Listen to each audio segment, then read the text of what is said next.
Hello and welcome back to a brand new episode of the Pick a Side podcast.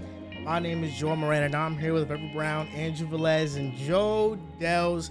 And this is now episode 306. Brand new setup, guys. Yes, sir. How do you guys like it? I love it, man. I feel like my fucking wiener's out to the crowd. It's the only thing that's a little worrisome. Other than that, Yo, but you're sitting there, your legs are mad open. You showing facing the 20,000 men is crazy. bro, how else am I supposed to sit? I mean, Are you going to send this one to Al? Like, tell her to watch the first five? This one for sure? I should. Like, lock in on this. Like, Hey, this one? you don't watch any of the episodes, but this one, maybe you decide to lock in and tune in. Yeah, but other than that, I feel good. Can look over to my right a little bit. Have a conversation with y'all. We're embracing new here. The start of the 2023 football season, it's going to be an exciting one. So, why not spice it up with something new? It's about time for some change, really. It is. It's about time. It is. Now we're all at the same length of the camera. The quality is going to be better. They can all see your front profiles. That's what's important. Yeah, I'm going to really have people start falling in love. I remember, the episode you hosted, people were shocked. It was like, I've never seen Drew's front face before. Facts. That was funny to see. That's hilarious. My mom was just like, I don't know if I like you sitting there. I can't see you. I was just like, oh, okay, I'll go back to the regular spot. Now, listen, I have some shout outs because last episode was a doozy. It was a 4 hours of recording a podcast. I'm surprised. Crazy. In those 4 hours, the only serious Garrett Wilson debate we had was that. Yeah, That's facts. the only debate somewhat. And even that wasn't a debate like that. No. I mean, It was a debate. it was definitely Shit more was so hilarious. just It me was. being baffled at what I was hearing. Hey, shout out to Santos. Happy birthday. Happy birthday to Pick a Santos, Side man. meme, Shout out to the GOAT. Santos Lopez. He actually hates you. For No, it, all right, so I'm glad. Yeah, I'm his glad- birthday Mahomes present should shirt have already. been. He keeps every Twitter, he's like, day 35. Yeah, of asking guys. Drew. Like, I'll it's tell you this. insane. I'm glad you mentioned that because I wanted to address it live on camera. Santos Lopez. First off, yes, happy birthday to you. You are a cherished Pick a Side member. 100%. You are one of, if not our favorite Pick a Side fans. Your contributions don't go unnoticed. That being said, you will catch me dead before I am wearing that Patrick Mahomes shirt. I'm very appreciative of the Amon-Ra jersey. That goes unsaid. That being said, no way in hell, bud. You're gonna have to keep that countdown going for a long time. Is there a day if he hits, you do it? Oh my God, some shit catastrophic's gonna have to happen, bro. I don't know. Day 1,000. It'll be random. Day 1,000 is It'll be nuts. random. If he's still doing that at day It'll be a 1,000, that's special. bad It'll be a funny. special episode. You're just gonna have to watch one of those. That's why I wore the Tua one because I don't hate Tua. He's done nothing for you to hate him. Yeah, I don't hate Tua. I'm just honest about his game. There's nothing That's honest really about what what I'm you honest say. about. I'm honest about Fucking his fooled game. me. I thought you hated him. No, there's nothing honest about what you say when it comes to his game. That being said, you do have. What do you think, Rev? You think it's honesty when I talk? I think about it's a Tua's game? borderline mix between the truth, Well, where sprinkled does it in with lean? the fucking hate. For sure. Like sometimes you're like, you know what I'm saying? You're saying good things, smart things, like, but then other times you kind of throw in some He gets jabs. extra jabs. Yeah, a little Tua gets jab extra in, or you jabs just for like, yo, sure. Tua can't do that. It's like, Is he ah. still? Wait, Is what's he your- still what's your Jimmy thoughts on Garoppolo? Tua? Is he still Jimmy Garoppolo? Yeah. More or Oh less. my he fucking is. goodness What's my thoughts on Yeah. on Tua? Because I showed you something yesterday. Yeah, that shit was What nuts. did he show you? Purdy's better. Than Tua? Yeah. What were you So looking let me at? ask you a question. So Purdy, yo, I don't even want to get played- into no, it. it was- That's his opinion, not mine. Tua was there was a couple areas where he's a weirdo. He's like not good on the left side like of a the heat field. map. He's a lefty, yeah. It is a heat And map. on the right side of the field, he's like amazing, but he's like a lefty. So like we were, Because throwing that's a jokes. lot where. So if it's an out route, I'm assuming it's a No, he's ti- not good at any route. That's what I'm 10 saying. yards, Yeah, 5 yards, no, 20 yards. Makes sense. Like on timing routes to the outside, it's a difficult throw as a left-handed Really? person Was myself. this Matt Harmon's site? Yeah, Or- 100%. Shout out to him. So You know what's funny? okay, so the way that I see it is Yeah. when I'm throwing, I kind of open up a little bit. Oh, Obviously, okay, he's an okay. NFL quarterback, but when you're throwing to the right sideline, you're more closed than you are, so it's easier to stay packed. Yeah, it is. Is that just a football like thing?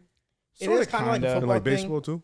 It just applies. It's like just physics. If you're dominant with your right hand, it's easier to You just- contort your you just- body and get more power. And if exactly, you're throwing if here. I'm throwing to this side, my body is naturally going to open up as opposed to I'm seeing this guy cross, I'm staying closed. Okay. if I'm a righty and I'm throwing to my right side, most of it is relying on Correct. my arm, how strong my Correct. arm is. Where if I'm throwing to the other side, I can use my body to generate more power. I like that. That's why back in 2018, I think it was, Mitch Trubisky, that season, he threw to the left side of the field and he was great. Anywhere in the right, he just would not see progressions that way. But listen, I want to give a shout out because last podcast, 4-hour episode, and I don't know if it was Riv or if it was Drew. I think it was Drew because I just know Drew is this way.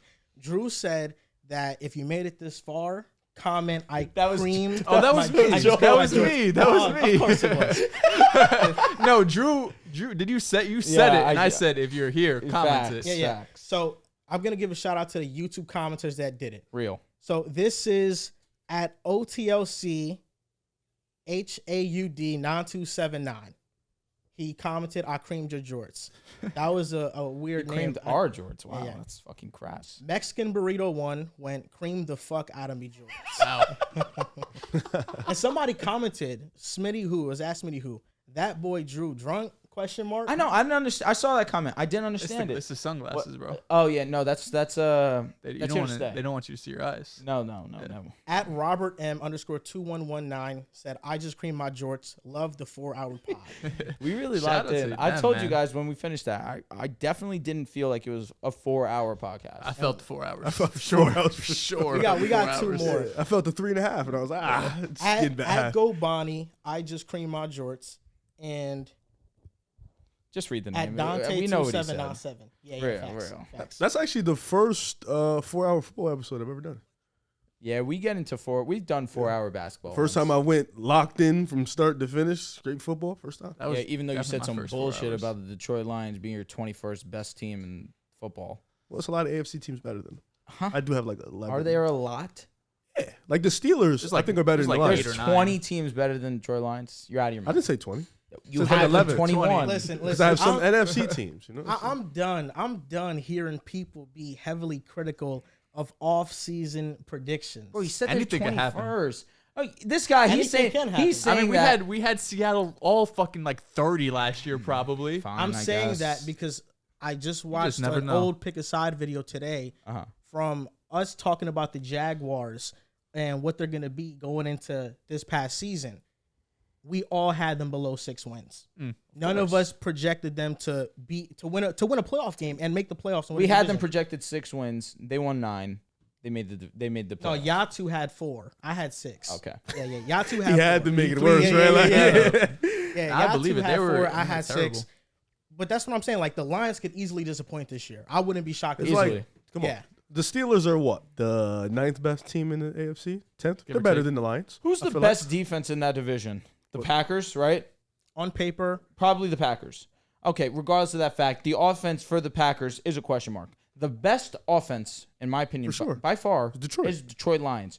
With Minnesota, who, in my opinion, would be the biggest competition for the Lions to win the division. Mm-hmm. Their defense, where they tried to make some improvements. Yes, they got some injury. got Some a lot of players that young were guys off on over injury. there. Exactly, Flores, that though. are not playing. We're talking about that last episode. That's We fair. Like That's a Flores. good point. That being said, I think that what the Lions are doing, another year where they cleaned up the defense in the second half, where in the first half it was abysmal. They fired their secondaries coach, comes in, different unit, honestly. Aiden Hutchinson in year 2. You bring in C.J. Gardner-Johnson. There's just things to look forward to with the Detroit Lions. And on top of the fact that their offense is going to be one of the best in the game. Sorry, I had Green Bay at 15. What do you want me to do? Green Bay at 15 over the Lions. I Lions think is they'll 21. win the division. that's not crazy. That's Green not Bay? crazy. It's not. NFC But North is a crapshoot.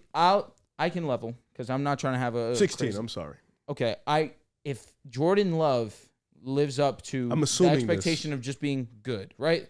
Not Joel can be a top 10 quarterback. Not By the way, I want to clear it up. I don't think he's going to be a top 10 quarterback this season. You did laugh That's and not- giggle and make an evil, No, because noise. eventually, Oh, I think okay. he could reach that. 'Cause you made it seem like this we're is the his idiots first for year thinking- starting, and I think in his first year starting as an NFL quarterback, he's going to be a high-level game manager. I think he'll be a believe top so. 17 quarterback after Yeah, year 1. I think after so this year. too.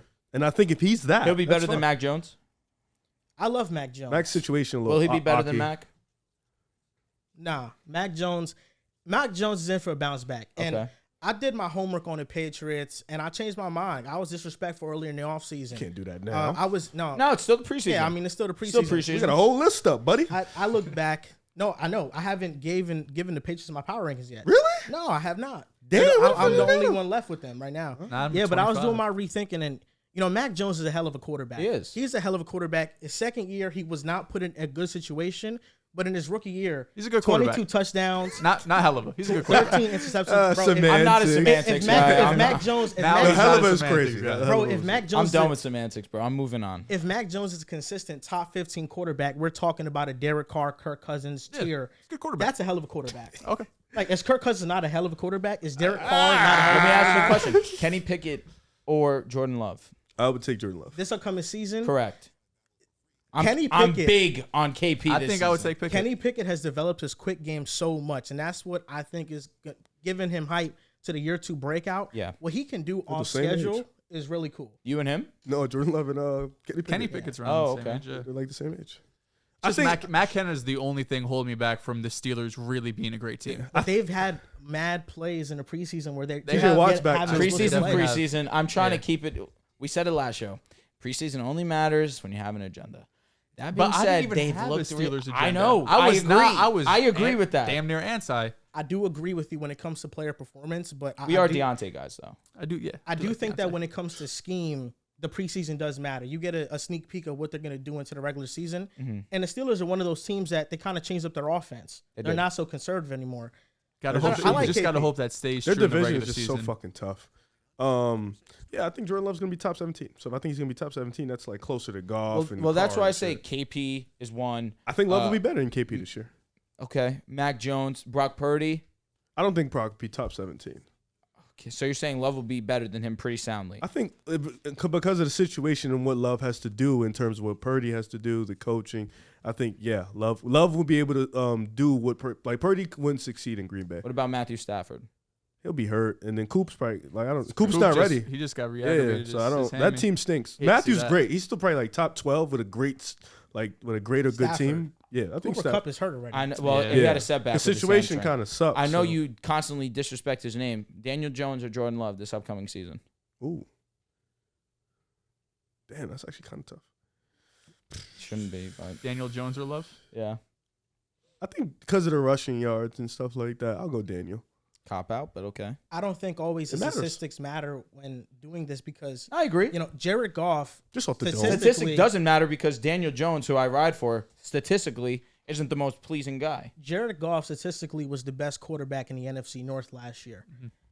The Lions didn't make the playoffs. The Vikings won at division. They were handily. pretty close. Vikings won a lot of one-score games. Yeah, they was Ton. on some shit. On Can't top of take it, away no, from- no, Y'all let's remember not that do Buffalo game? It was a magical Yeah. season. No, That it was was. nuts. I'll say That was this. insane. Jealous. I'll say this. They started the season with one of Beautiful. the worst defenses in the God. league. Offense was carrying. They cleaned it up in the second half. They were a Seattle Seahawks loss away from winning, making the playoffs after beating Green Bay in Lambeau. That is some high level comeback story from the Detroit Lions that unfortunately came up short. Sound like the Phoenix Suns that year when they went to the bubble And they were were 8-0 undefeated. OD. Sounds exactly like Yeah, that. but the thing with the Lions that I struggle with is the team was good last year. They turned it around in the second half of the season. Their defense and Jared Goff limited turnovers. For sure. But really, the pathway for them to taking that next step was drafting a high-level quarterback, somebody that could have those tools to become one of those guys. That's why I was a big advocate of them going for like an Anthony Richardson in the draft if they could.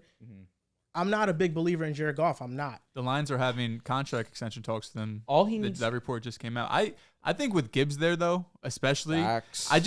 Jamison Williams it almost feels like, and long career ahead, at this point it feels like a wasted He's pick. elite in Madden. Yeah, because he probably is like 97 speed. But right now it feels like a wasted You pick. haven't but faced me. You was ducking me yesterday. Probably was. You know, I took my first loss in Madden today. I was 9-0, and I'm ducking I'm a 9-1 loser. now. I'm ducking a loser. I'm you 9-1. said. I'm not a 9-1? loser. I'm 9-1. I'm 0-0. I'm winning. Okay. And you're tied. Yeah, I know. I'm tired right now. Goff just needs to be what he's been what he or was last year. last And year. this game or this upcoming season, I want to say 10 or 13, a ton of their games are in a dome. Obviously, they play in a dome at home. You have Minnesota. So Facts. if he doesn't have to be out in the weather because Nuts. he doesn't have, the strongest arm in the NFL, right? He's not the most athletic. So when things can just be in a neutral field and he has all of these weapons with Ben Johnson for the time being, Jared Goff, what he did last year, I don't think is a one-off thing. Goff was top 5 in do. touchdowns. He was top 6 in yards. Too Some often. of that might come down a bit, but he's still going to be efficient, and he's not going to be what we thought he was on the last year with the Rams. Because when he was with the Rams, when guys were healthy, he was able to get to the Super Bowl. When the talent's around him, he's more than good enough. My thing about Jared Goff is he just can't push it down the field. Correct. There's this stat that when he was attempting passes of 12-plus yards, he threw all of his interceptions on those passes versus 12-plus air yards or less. He didn't throw any interceptions. He's not somebody that can push it down the field. He's somebody that gets really dump plays, 5-6 yard completions, and when you ask him to do more and to throw the ball down the field, he turns the ball over. I'm not going to say you don't want that. Obviously, you want that. You want that luxury of the quarterback that can do so. However, with the personnel that is on the team, you have a Monra who is a beast in the short to intermediate He fits game. Goff's game What's perfectly. your record for the Lions and Packers? And I am... because I'm sure you don't have the Lions past like 10-7, right? Or you do? I'd have to go through it. That was the week that I was not here. Yeah, I wasn't here either. The Packers do they have a losing record to you? Again, I'd have to go through it. Okay. But that being said, with the personnel that the Lions do have currently, again, like I said, Amon-Ra fits Jared Goff's game pretty sound. You have Amon-Ra, who was top 6 in receptions. He was top 11 in yards last season. You have now David Montgomery, who is going to be, let me not say think he's better than workhorse, Jamal obviously. Williams. I think that's 100% Yes, true. 100%. Quicker, a little bit more He's explosive. an 85 overall, Madden. Definitely stronger. Been left in. Has capabilities to be a solid pass catcher as well. And you also have the speed and elusive threat with Jahmyr Gibbs, who also can be a great pass catcher too. I think that offense with the amazing offensive line, arguably the best offensive line in the game, right next to the Philadelphia Eagles. Come on, I know what I'm talking about. Arguably was nuts. I got No, you. listen, that. No. Eagles are clear number Well, one. now that's But the lines are I- good. no, it's the been- lines are good. yeah, no, the Lions are number 2. Yeah. But the Eagles are It's like clear. a good It's gap. number one. didn't the No, Eagles wait. just lose Isaac Samalu to Yeah, and the Cam Steelers? Jurgens, who's the second-round pick, is Brandon in the Brooks starting also retired. I mean, he's been Brandon gone Brooks for time. retired Facts. last I was year. gonna say he's been Pro gone for Bowlers. some time. And Jordan Mailata. Last year was pretty amazing. Landon Dickerson No, is good too. no Yeah. doubt. Yeah, Y'all Lane have- Johnson, We really one of them Lane ones, boy. Howie Roseman be wilding. He All right, fell he's too so in the good. draft. Howie Roseman is the best GM in football, for sure. Nolan Smith, Jalen Carter, Jordan Davis last draft. Come on, Trading man. for DeAndre Swift. My my goodness. goodness. What a masterclass. But again, regardless, I think that Goff is going to be just fine this season. He does not have to do too much. When Jameson comes back, hopefully they can have a connection, which obviously they struggled last season when Jameson came back. And Jameson, where he is suspended, he's also dealing with a hamstring injury. So it's seeming like a lot is going against Jameson Williams right now early in his career. But again, where it's partly also his fault, you hate to see the soft tissue injury. You know what's crazy that I was thinking about while I was playing Madden yesterday, actually? I was the Buffalo Bills, of course. I have like 55 touchdowns. with Josh Allen is ridiculous. And I traded for Jets. You got a franchise? Okay. Yeah, so I have How just, would you give up? Diggs and 3 first. Okay. Yeah. He has 2,000 yards in 10 games. So. My God. Yeah, it's, but what I You was playing on rookie? no, I'm playing. I'm just spamming the shit out of Jets. Okay. Like, he's always open. But have you guys noticed that the Chargers fake fumbled Herbert's rookie contract? How so? Well, if they don't win a Super Bowl, they never really put together a Super Bowl winning team, and they have made the playoffs once and they choked. I think that Herbert's He's great about to get it enough. back. I think Herbert's great He got enough paid. that it'll be all right. He got paid. He got paid this offseason, correct? Pain. So if they don't win this year, it's kind of like You want to know what ruined them even more? It was injuries. Yep. They got Khalil Mack. He stayed relatively healthy, although He he missed did. a couple games. Joey Bosa, when he's healthy, at one point was one of the better edges in the league. He can't stay That on was the field. killer. That was killer. Derwin last James is season another again. one. When he's on the field, he's one of Facts. the best safeties, but he constantly gets banged up. And the worst luck of all, J.C. Jackson, all-pro corner Yeah. with the Patriots. He goes to the Shocker. Chargers. He's I one of don't the know. worst I was corners. gonna say Then he tears, he was fried, and then Achilles. he tore his And you know what's crazy? That's Bill so hard to Belichick come with back the from, so. Patriots, after he lost J.C. Jackson with no Pro Bowler on that secondary at They the were still cornerback elite. position, they were still elite pass defense. They were. It's Belichick, him. the offense, he doesn't know Bill how he's Belichick. doing. It's always but when him. it It's Bill comes, Belichick. especially corners and DBs, bro, He's his a track god at record that. is unbelievable. Undefeated. God damn. But I remember agree with that assessment, though. Sean Wade's career ended after that championship game. Say it again. Sean Wade. I forgot who cooked them. They played in the college national championship game. And say, bro, you're talking some shit that I don't even know. He hasn't been the same ever since. Sean Wade. I know who you're talking about. I just don't know who they played against. But I think that it was either Yeah. LSU or Clemson. Or Georgia. Might have been Georgia. No, he got cooked before Georgia. I think it was Smitty that destroyed him. Yo, Smitty went for like 2 some. Yeah, it might have been him because I think he was on Ohio State. Yeah. Yeah, it was him. Yeah, Smitty was going absolutely berserk. That year of Smitty was some Yeah, of the the greatest best wide football I've ever receiver seen you in ever- my life. Didn't he have 200 in the first half? Or I'm tweaking. Might have had like 150. in the I first half. don't Yo, remember. did y'all see that Undisputed had Joe Burrow, Jalen Hurts debate? I did see that. Some people were I tagging didn't. me in it, and they were like, "Oh, they took this segment from you." I guys." didn't. What were they? Copycats. Like, who's better? Richard Sherman. It was a reel of him saying Joe Burrow is the better quarterback. That's why he basically just mentioned the reasons why he has him over Hurts. That's it. But yeah, that segment was cool. Richard Sherman was spitting facts. I'm gonna be honest. He was spitting facts. But that led to like this whole Joe Burrow versus Jalen Hurts. I guess conversation, one-sidedness. Everybody's saying we know it's clearly Burrow, which Everyone's gonna take Burrow. It's fair. It's fair. now I we know wouldn't it's do clear. that. Real ball knowers take Hurts. Not me. Oh, Absolutely. you said no. Crying. Real ball numbers would take Hurts. Didn't you take Burrow over Hurts last You 2 did. episodes ago? You did. You You're did. All changing it up did was again. take a conversation with Gilly for him to be this full-blown Philadelphia Eagles fan. I did because I have to keep up my word. I said I would say Joe Burrow's the second best quarterback in the league. If you want, Yeah, I'm done with that. Yeah, I have to keep You up my haven't word. Hurts third though. I can't put him over my guy. You know, Oh, he's four. 4. Yeah, he's 4. Okay. 4's there. So Over this my guys, episode, that's what what do I'm y'all saying. want to do first? Do you guys want to do the power rankings first, or do you guys want to do the award predictions? Because that's what this show is. It's going to be NFL awards, pick a side awards, power rankings. We got some special pick a side awards. Do we want to Except set the for Pick that. a Side Awards for last? I'd be down for that. All right, so then Okay. let's do power rankings. Excellent. Then we'll go award predictions, and then last Pick a Side Awards. Excellent. So All right. NFL power rankings 16 to 11, and then we're going to go 10 to 1. Let's go. 10 to 6, then our top 5. Riff, 16th best team in the NFL going into the season. Remind me who you have at like maybe 19, 18, 17 if you got that. All right, so Just I can did. remember. You did it, bro? I did it before, but my computer's. So 19, I had the Giants. Okay. 18, I have Minnesota. Mhm. 17 is where I slot in Denver, and then 16 for me is the Green Bay Packers. You know, this Okay. is where I have the Green Bay falling right in at 16. I think the defense is going to be really good this year. Offensively, you get the jumps from Watson and Dobbs, and Jaden Reed, the guy they drafted, has been looking real good in camp Yeah. also. Luke Musgrave's also been Luke playing well. Musgrave is And that good. offensive line is No, calm. Luke It's Musgrave's calm. he's really great as the 4th best tight end in that division.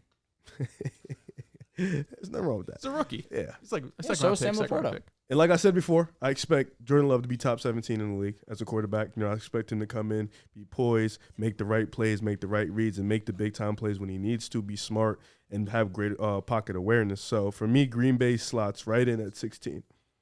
All right. Riv. I love that pick. I really do. Remind me, you had Green Bay at what, 22, I had Green Bay at 21. 21? A lot of projection going on.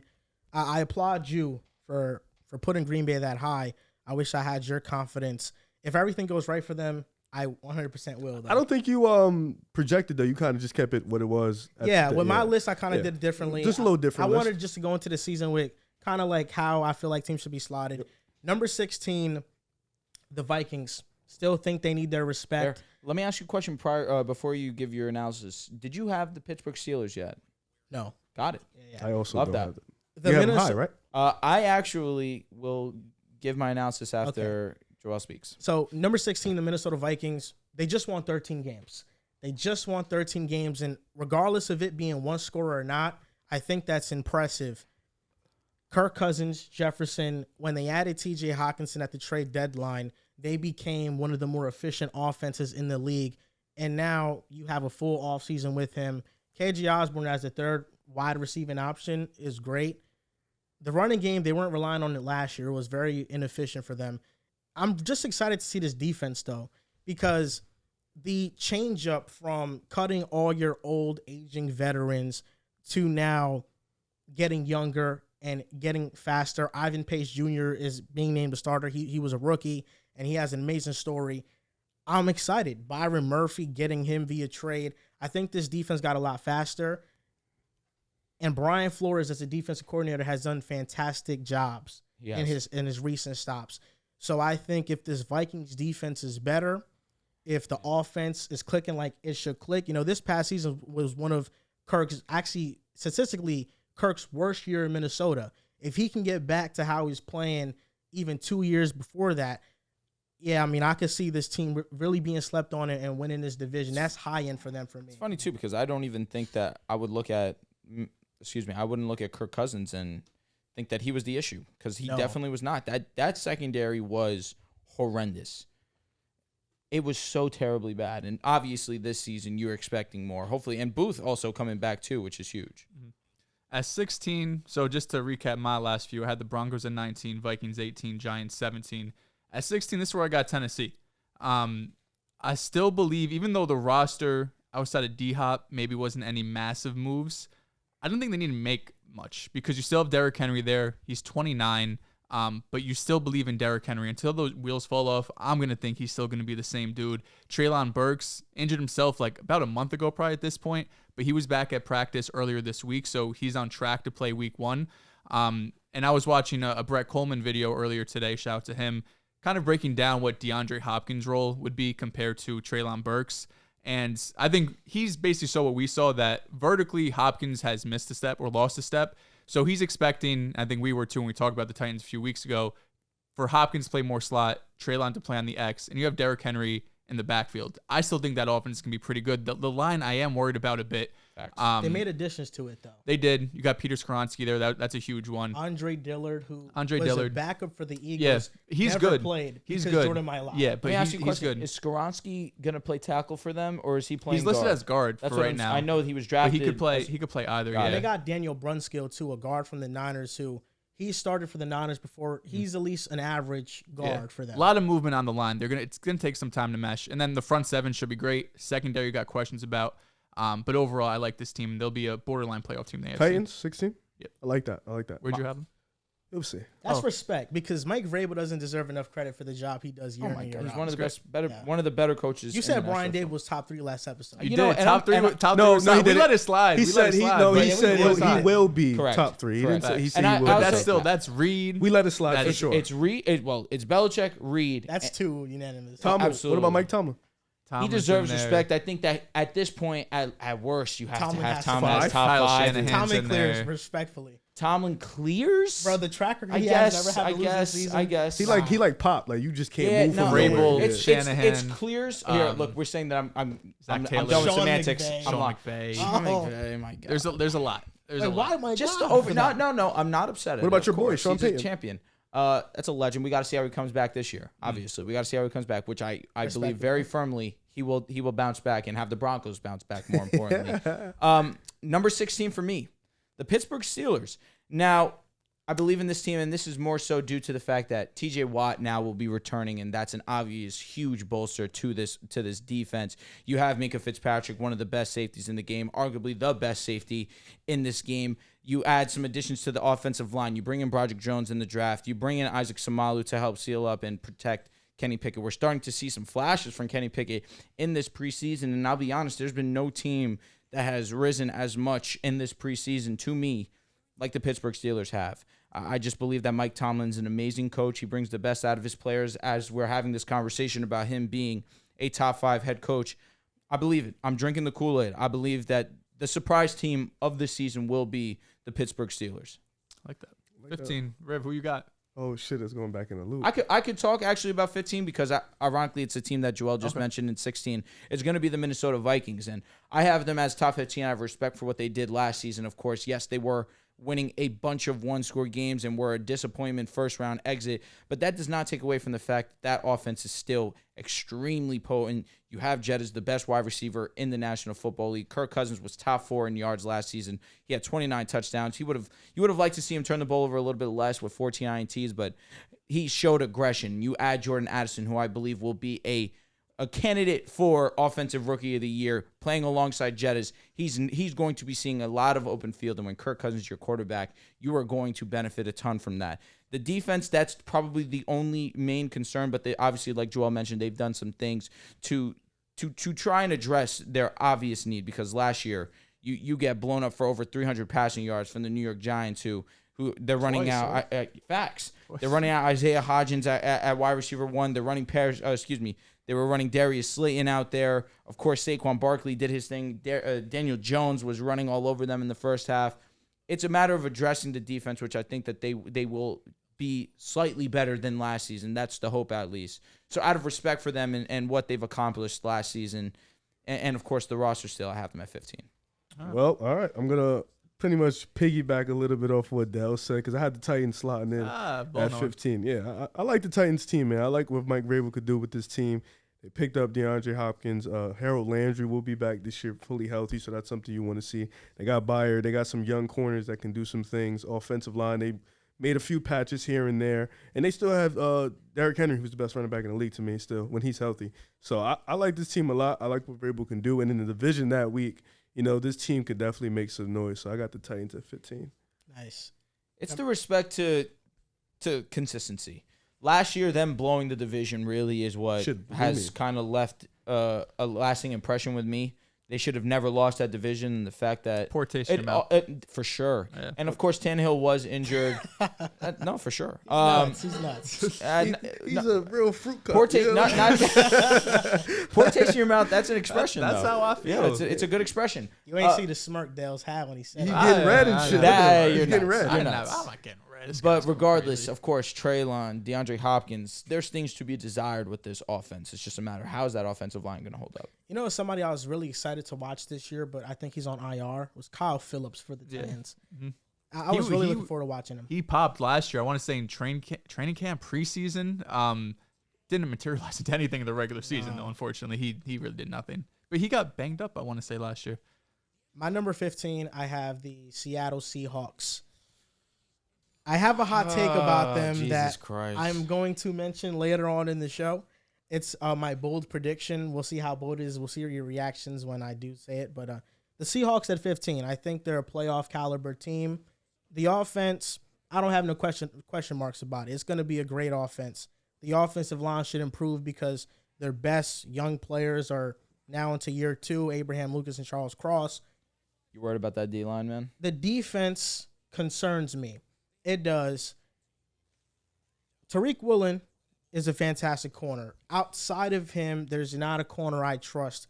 I know that Witherspoon has talent, but there's been nothing to show that he'll be good. It seems like day I was one. going to say, it seems like he's already going to miss week 1 versus the Rams. Yeah, he's already dealing with some injuries. Kobe Bryant is average. What's his injury? Apparently, I can look it up to be more specific, but I have read that him and Maul are not going to be able to Jamal's play out week 1, I know. And then Quadre Diggs, I love. A great safety. Jamal Adams, even when he does come back, us as Jets fans know his coverage liabilities. Oh, yeah. They can use him as another edge rusher when they blitz, and he had a lot of sacks in Seattle doing that. But he can get exposed in coverage in that defensive line.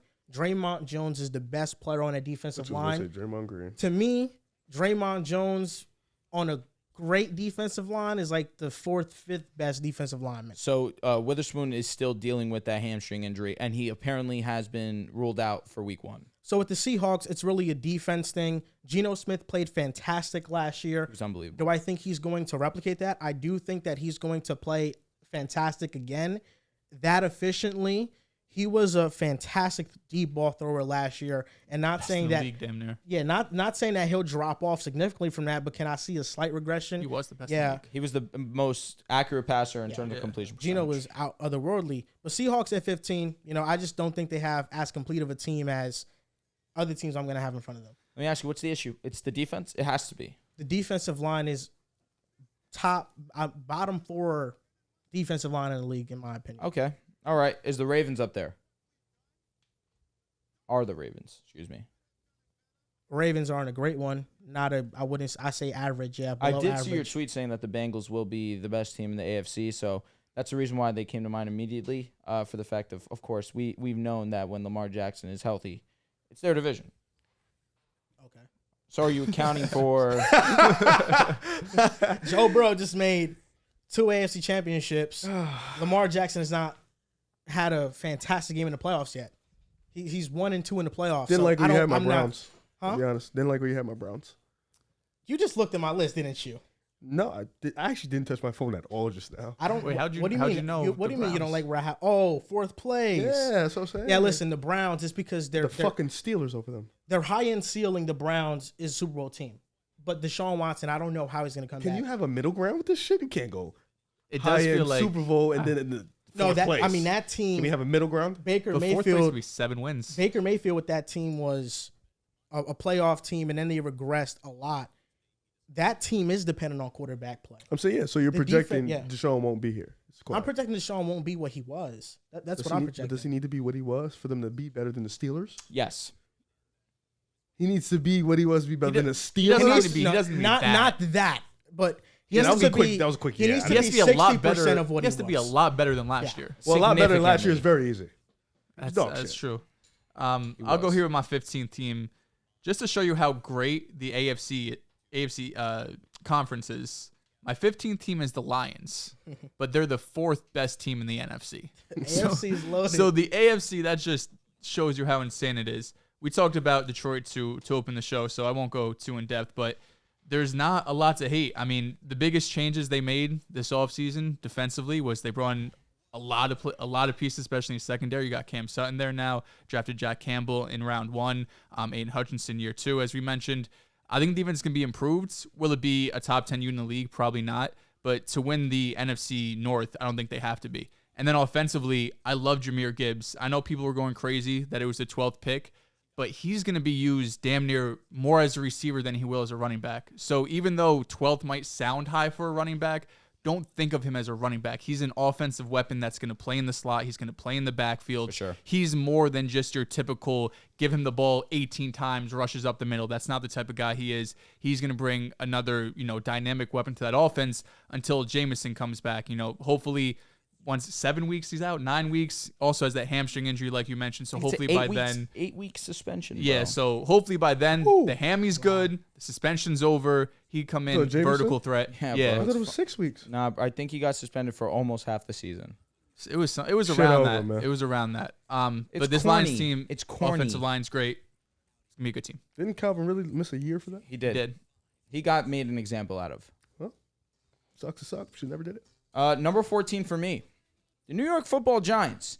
Very, very easily, like I said last episode, this is a team that I expect to be better than they were last season. And last year, obviously, they were the surprise team of the season, the team that probably overachieved more than every other team in the National Football League, and that includes the Jacksonville Jaguars. You had a team that lacked a true wide receiver. They were still able to move the ball downfield when necessary. Of course, not in the last time that we saw them against the Philadelphia Eagles where shit got shut down. But regardless, now you go and you bring in Darren Waller. You needed some offensive line help. You go and you bring in John Jingleheimer Schmidt at the center position. Of course. You respect the guy. Bro, that is respect. It's a nickname, bro. Come on. What is it? It's Michael Schmidt, right? John Michael Schmidt. Yeah, that's why I do that. John Jacob Schmidt. You never heard that? I have. Oh, okay. Yeah. Dude, come on. No, Have some no, fun. it was my first time, but it's funny. No, he said on the last one. Yeah, I did. Definitely Yeah. nicely giggled. Cool, man. You bring in Paris Campbell. God willing, Sterling Shepard stays healthy, and of course, Mr. 1-3. Jalen Hyatt. So now Paris Campbell is I good never- receiver. This is where you guys could. Let me ask you a question, bro. Did I disrespect married. Paris Campbell last season? I didn't. You're thinking about Dehls, and I Dehls understand. went crazy. He did. Dehls went crazy. I What, never. 600 No, yards. I mean, Am like- listen, that was you his rib. That was career high. By Here the way. I am. Here I am. Not. Have some respect. All right, I'm not saying Paris Campbell's going to be anything otherworldly. It's just an extra weapon that Daniel Jones has needed.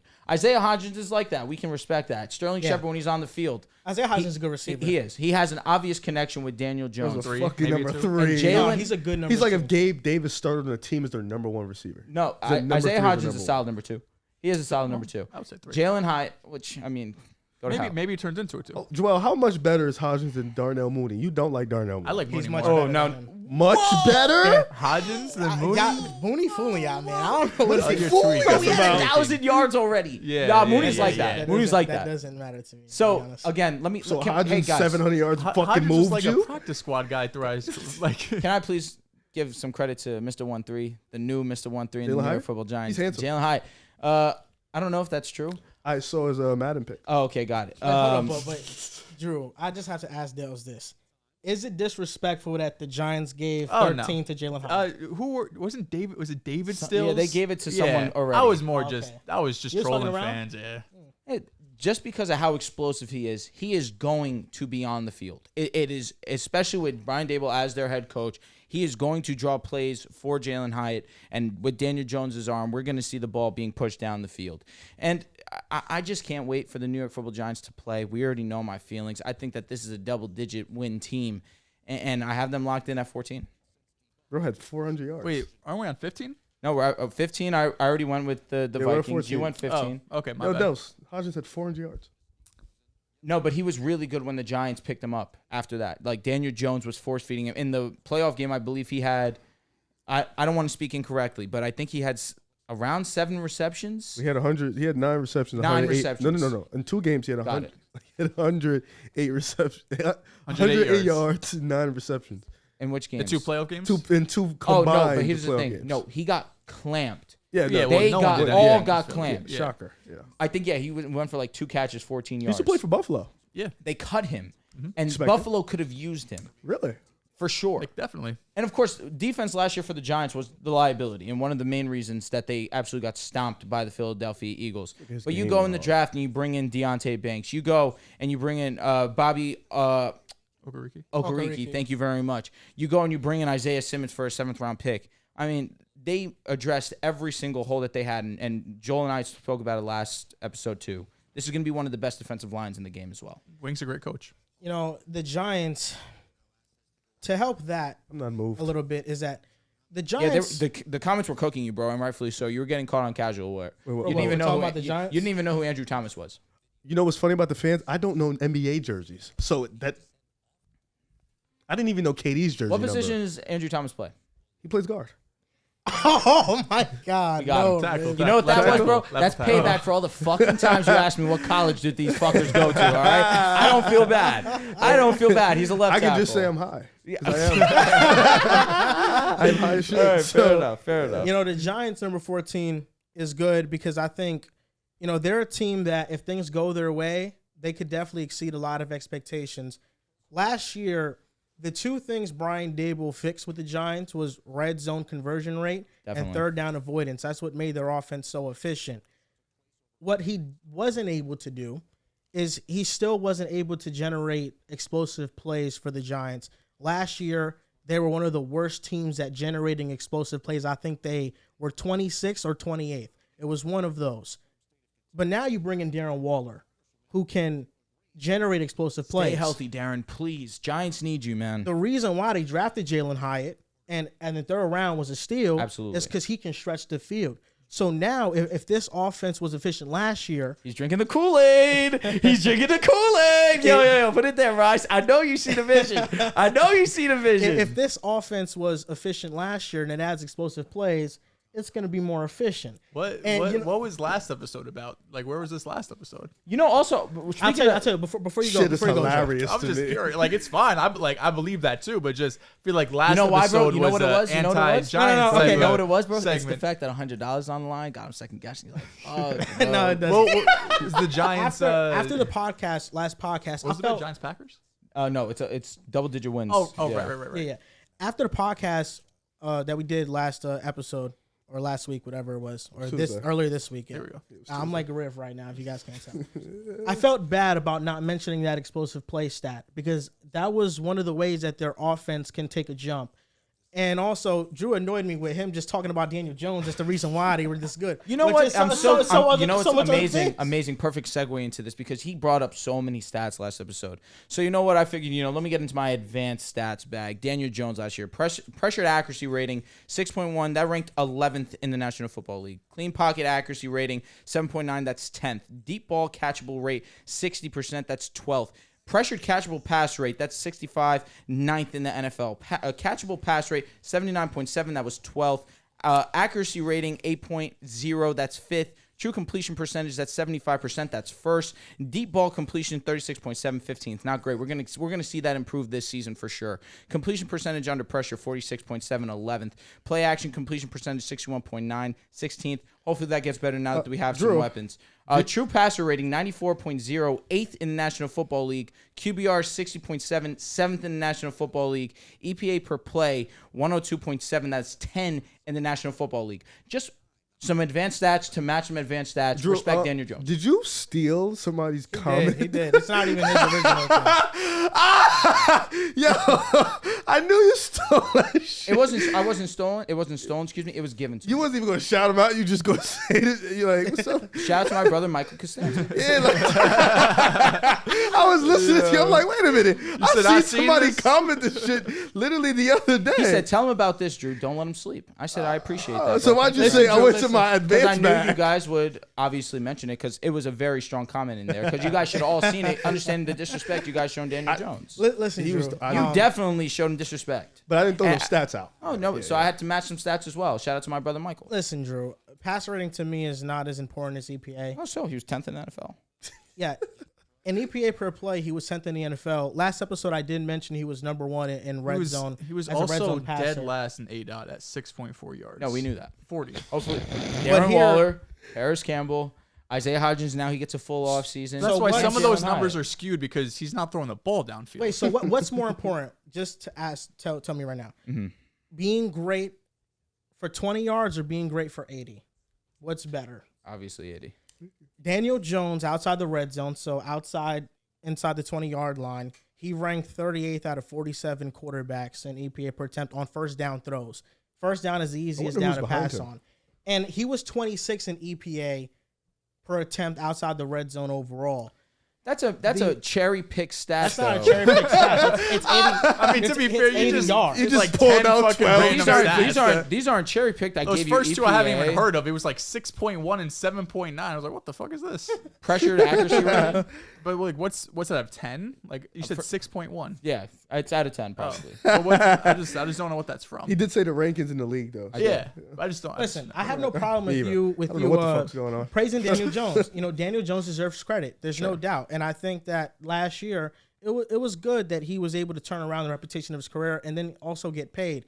With that being said, I really don't think that most of the credit of their success last season goes to him. I mean, even though you are the quarterback, you have to go out there and execute. We have to give a ton of So credit did Justin to Brian Herbert blow a Dable. 27-point lead? He definitely played a part in it. He did.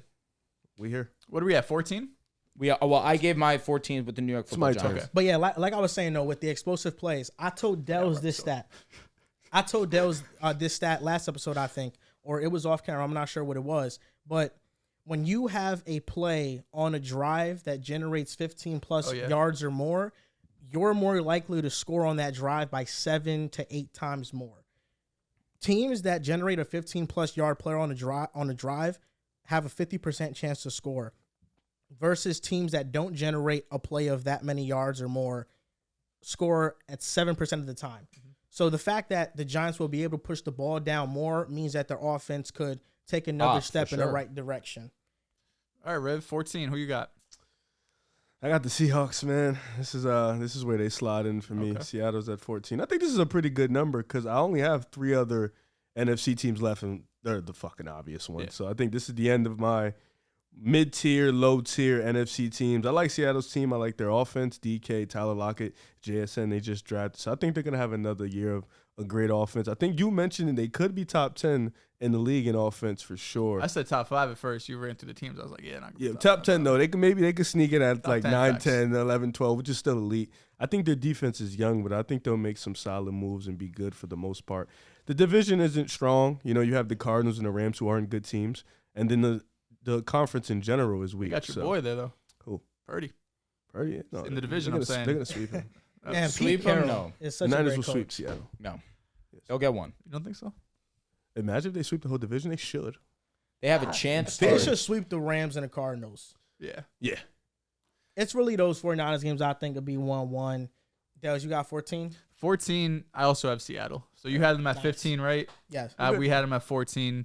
We're in the same range. We're here. We're thinking. Fellas. Yeah, I mean, shit, you guys said everything. I do think the one area is Geno was so far and away the best deep passer in the NFL. It's going to come back down to earth. He still should be good. He should still be an above average quarterback, but I'm not expecting the same type of efficiency. With that being said, adding JSN, I think, could almost offset that because I'm expecting the offense to still be great. He does have a wrist injury. It sounds like he might miss the first 3 weeks of the season. But once he's back, he was the first receiver taken off the board. We mentioned it 1,000 times. When he was in Ohio State, with Chris Olave and Garrett Wilson, he was by far the best receiver on that team. So you pair him with DK and Lockett. Fucking special. That's man. why you could see like this offense Love that can guy. be special. The defense definitely, especially the front four, needs some work. But overall, they should have a playoff spot in the NFC. Number 14 for me, the New England Patriots are where I put them at 14 right here. I love Mac Jones, man. I love Mac Jones pre-draft. You're drinking the Devontae Parker Kool-Aid. You're drinking the Juju Smith No, Kool-Aid. not even a little bit. I love Mac Jones. Mac Jones, since his rookie, when he got drafted to the Patriots, I thought he was going to be good.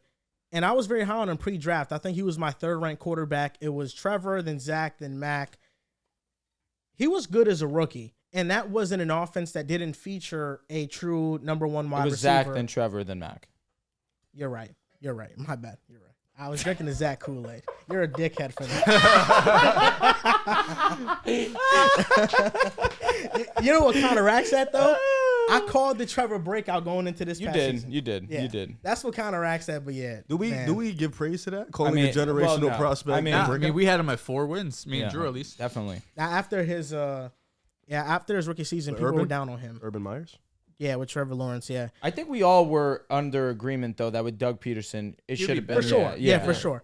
But the Patriots at 14, I think even with the limited wide receivers that they have good tight ends in Hunter Henry and Mike Gesicki. Yep. They're going to be a good rushing offense. They got Zeke. I thought that was going to boost their short yardage carries. No doubt. Mac Jones was still pretty solid last season. He just was his coach was Matt Patricia and Joe Judge. They Yeah. were calling offensive plays. Up to It was a shame.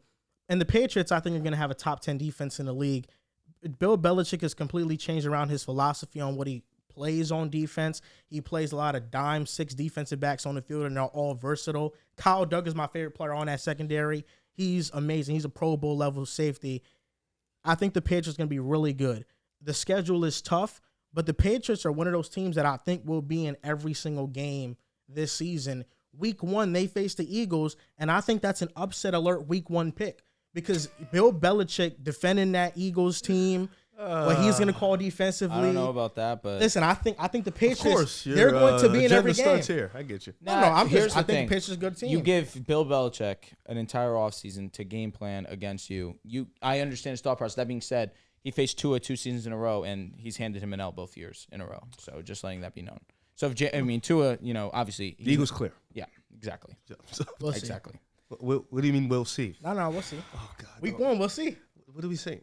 You need to worry about Buffalo in New York. Oh, I'm worried You about need to them. lock. You I'm need worried. to go I'm lock lo- in over I'm there. locked in. I I'm can't locked wait, in. Yeah, man. you need to figure I'm just that talking about out. the I was Patriots. thinking, Joel, where does this week 1 game against the Bills rank in Jets, like in your lifetime importance? Because I'm this crying. is Week top. 1. This is top 10. Easily, This is top early 10. biggest game of the year. 7th. 7th. Yeah, Okay. every Every Jets playoff game. every Jets playoff game I witnessed. No, he is means more regular important. season because there hasn't been My 6 goodness. meaningful playoffs. Now I meant regular because season games. I just have to go through it. 2009, we beat the Bengals.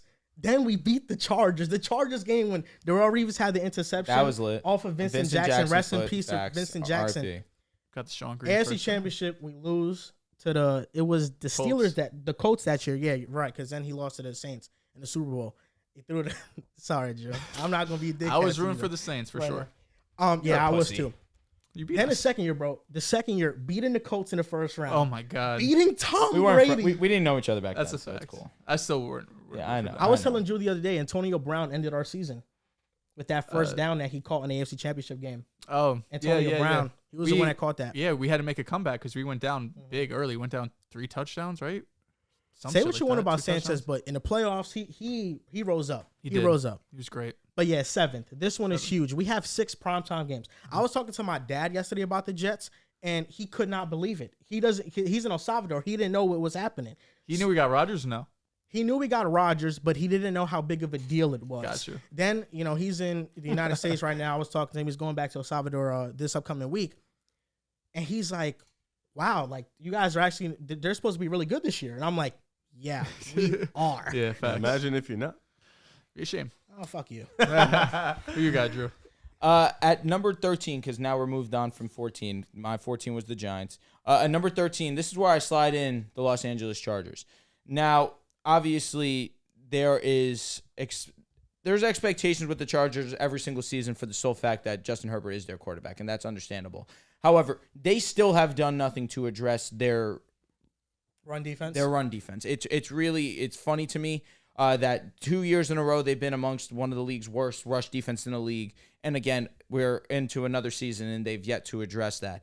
Of course, the positives about the Chargers, Bosa should be coming back fully healthy, and that's the Bosa and Mac pairing, which what you were expecting. J.C. Jackson hopefully will be back, and of course you have the tandem of him as Asante Samuel Jr. I mean that should be, if J.C. is healthy and back to his Patriot ways, which was a concern. That was a concern prior to the season starting last year, and then he started off shaky. He ended up getting hurt, unfortunately, so we couldn't see what his first year in the Chargers uniform could have panned out to be. But the expectation is that, again, the secondary should be great, especially with the fact that Derwin James also is in that conversation to be the best safety in the game because of how versatile he is. You bring in Rashawn Slater back from injury as well. I mean, you go and you add Quentin Johnson to this wide receiving core that needed a little bit of big play help. He hasn't looked the best so far in preseason. He's kind of had a little bit of an issue with drops, but I expect him fully to get with the program very shortly, especially with the fact that Justin Herbert is his quarterback. And so I have them slotted in at 13. I don't think that's a knock to them. I think it's more so a credit to the rest of these teams that I have in front of them. You got Riv? 13, I got the Jaguars, man. This is where they slot in. I have the Chargers a little bit higher than this. My next in two spots is going to be very surprising. But I got the Jaguars here, man. I think Trevor Lawrence. No, they're single digits. I think Trevor Lawrence is going to take another leap into that superstardom role, that elite quarterback tier. They got Christian Kirk, Calvin Ridley. They just added him in. Oh my God! First at bat to Martian home run opposite field of Verlander. Are you serious, bro? I swear to God. They're playing Houston. Oh my God! Oh my God! Opposite field. Verlander, He's nuts. He's nuts for that. Are we playing? Oh, yeah, Verlander, yeah. Bro. I know you're not really in tune with baseball. Verlander's one of the best pitchers of all time. Oh, I know. He was a Met. Oh, yeah, he was. I apologize for interrupting you. This is a huge moment in Yankee history. I'm sick right now. Are you really? Are you sick because it happened against the Astros? You won't win the game. We're up 3-0. Let's go. Verlander's pitching, isn't he? Yeah, he is. Verlander's. Fucking clown. Ronnie had a double on his first at bat. I'm lit. Ronnie Mauricio. All right, talk to me about the Jaguars, bro. I'm so sorry for interrupting you. Oh yeah, they added Calvin Ridley. They did. That was a good piece. Tank Bigsby, somebody. Tank. What do you know about Tank? Tank's gonna get action. Somebody they drafted. Him and Etienne's gonna be a nice good. little pairing in the backfield. And I just think this offense is really, really good. And then in a division like that, they can get some wins defensively. They got Tyson Campbell as a corner. He's emerging into one of them stars. Yeah, I'm locked in. And that defense is good. I'm mad at. Listen, man, that didn't really help. Then you gonna look him up like, what the fuck is he? Just like, he's depth charts and shit. You want to know an interesting story? That year in 2019, when I was high on the Titans. Mm-hmm. That came from because I was in a connected franchise mode in Madden, and I used the Titans, and I was dominating with them. I seen Tyson Campbell. I was like, what the fuck is this? Let me go look him up real quick. I'm like, oh, he's nice. Yeah, he walking in. But, Jaguars at 13. I'm very interested to see how Trevon Walker looks. He didn't get too much. They say he didn't have a really great rookie year like he should have. He didn't. They reached on the pick, allegedly. So I'm interested to see how he looks. But all in all, the Jaguars should be primed for a great year. So 13 is where I got him. Number 13, I have the Steelers. They remind me a lot of the Patriots, but they have offensive weapons that you respect. Deontay Johnson is in for a positive regression. Last year, not having any touchdowns. He's going to get touchdowns this year, and George Pickens is emerging as one of the best jump ball receivers. He catches it over anybody. Just put the ball in his vicinity. He's one of those guys that even when he's not open, he's open because he can just catch anything. So I like the Steelers a lot. The defense is going to be elite with T.J. Watt coming in.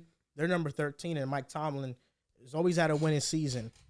13 as well. Got the Pittsburgh Steelers. It was hard because I like this team as the training camp went on, as preseason went on. You saw the growth from Kenny Pickett in the offense, but unfortunately they're 13th, but they're 10th in the AFC right now in terms of the rest of the power ranking. So I don't know where exactly, because I'm sure at some point maybe we'll do a little playoff preview. Don't know where they're going to land just because of the strength of the AFC. But you have to like the team they're building. Of course, you have one of the best head coaches in the league. As you mentioned, you got TJ Watt and Minka Fitzpatrick healthy. You're going to have a top defense. They drafted a couple of rookies that they got in day 2 and day 3 that are going to start day 1 for them on defense. And offensively, I think we're seeing the growth from Pickett. And he has the weapons with Deontay, Pickens, Freiermuth. They picked up Allen Robinson. Darnell Washington. Doesn't move me. Darnell Washington, yeah, who probably be more of a red zone and blocker than anything I'm expecting this season. And then in the backfield, you got the duo of Najee and Jalen Warren to pack a little 1-2 punch. So I like the Steelers. I see the path there for them to take a leap, but it's still going to be a kind of difficult to get into the playoffs when you're probably going to have 2 teams at least in your division that are going to win the division, have a wild card spot. You got 2 or 3 teams in the East, got a couple teams in the West, so it's hard to find to fight for that last spot. So moving on now to number 12. I told you guys this is one of my teams.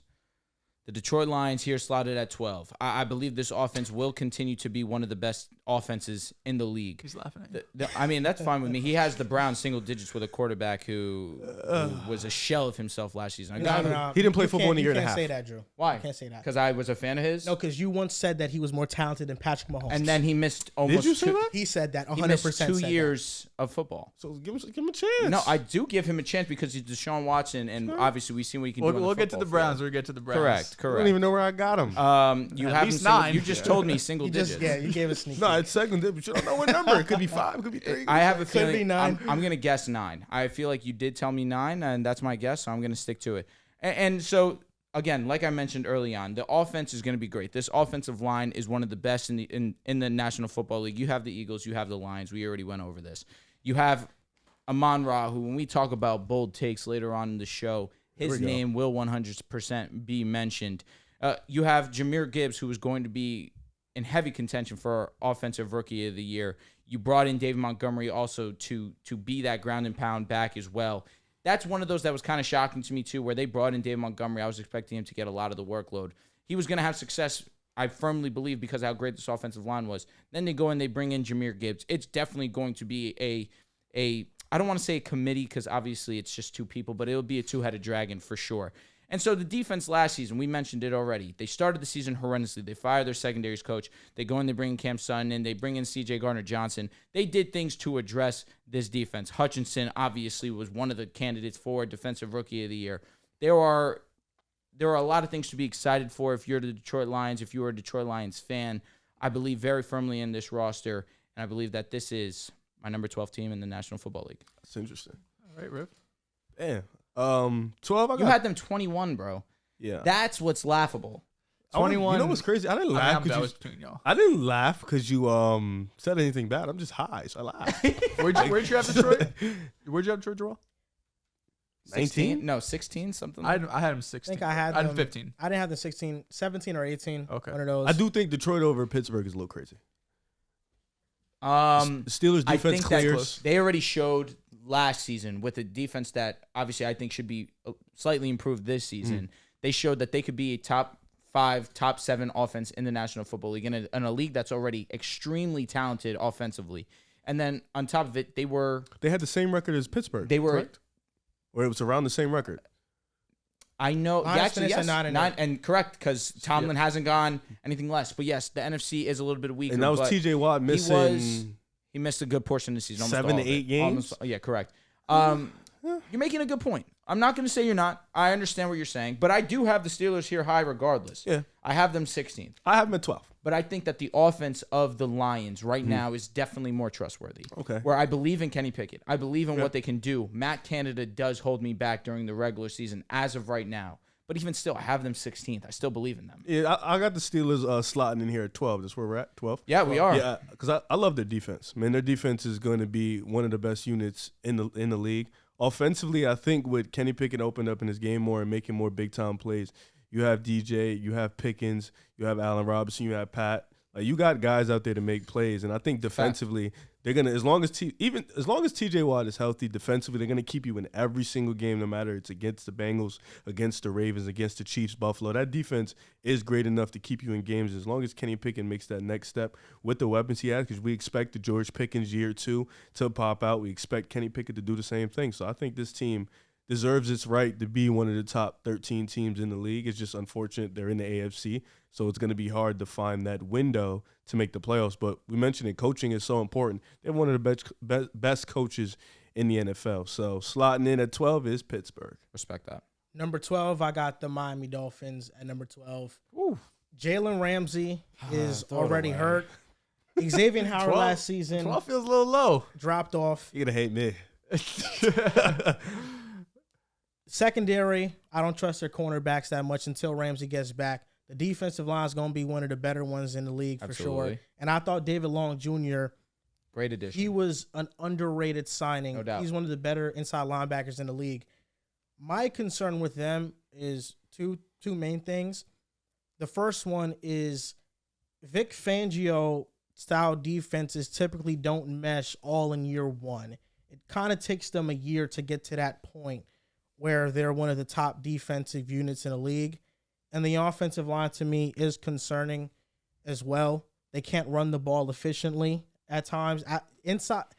Outside the tackles, they're not a good rushing team. When they're running in between the tackles, they're a good rushing team. But on the outside, it goes both ways. When they pass the ball, outside the numbers are not good, and on outside runs, they're not good. For me, I just think that the teams I have above them feel a bit more complete, and if they're not more complete, I trust the quarterback a whole lot more. Okay. What was this 12 team? I thought Dolphins. Okay. I thought that was a little low. I'm not gonna lie. I can't wait to see where you got him. Well, I know where you got him, but you. I put respect on the Dolphins' name, which is what they deserved. Really? A team that, okay. No comment. All right. Well, Very easy coming from you, who's an Eagles and a Bills fan. Well, I was an Eagles fan because of Deshaun Jackson. What do you want me to do? And a Bills fan because of Josh Allen. And you're a Peyton Manning fan, which made you become a Denver Broncos fan. He was born in 1998. His number's 18. Peyton Manning wasn't born in 1998. He was drafted in 98. I was born in 98. That's so cute. Other people were drafted in 98. A lot of people, he was actually. Over drafted number 600 1 people. overall, yeah, they weren't Peyton Manning. You didn't even know him. I didn't. You were just fucking born. Yeah, Brady won 3 Super Bowls. I could have easily been a Patriots fan. I wasn't. Yeah. I mean, Deshaun Jackson was a fucking returner. Oh, no, listen, I respect you being an Eagles fan. I'm saying it's very easy for you to say that. We wasn't always great. We was in the mud. We had you some were. years. No, and then the Bills, of course. You just added them. Oh, to Josh the mix, Allen. so, Yeah, I'm there. Got it. I don't blame you. Josh Allen is fun. He's fucking exciting to Scott's a watch. Jets fan. He is, though.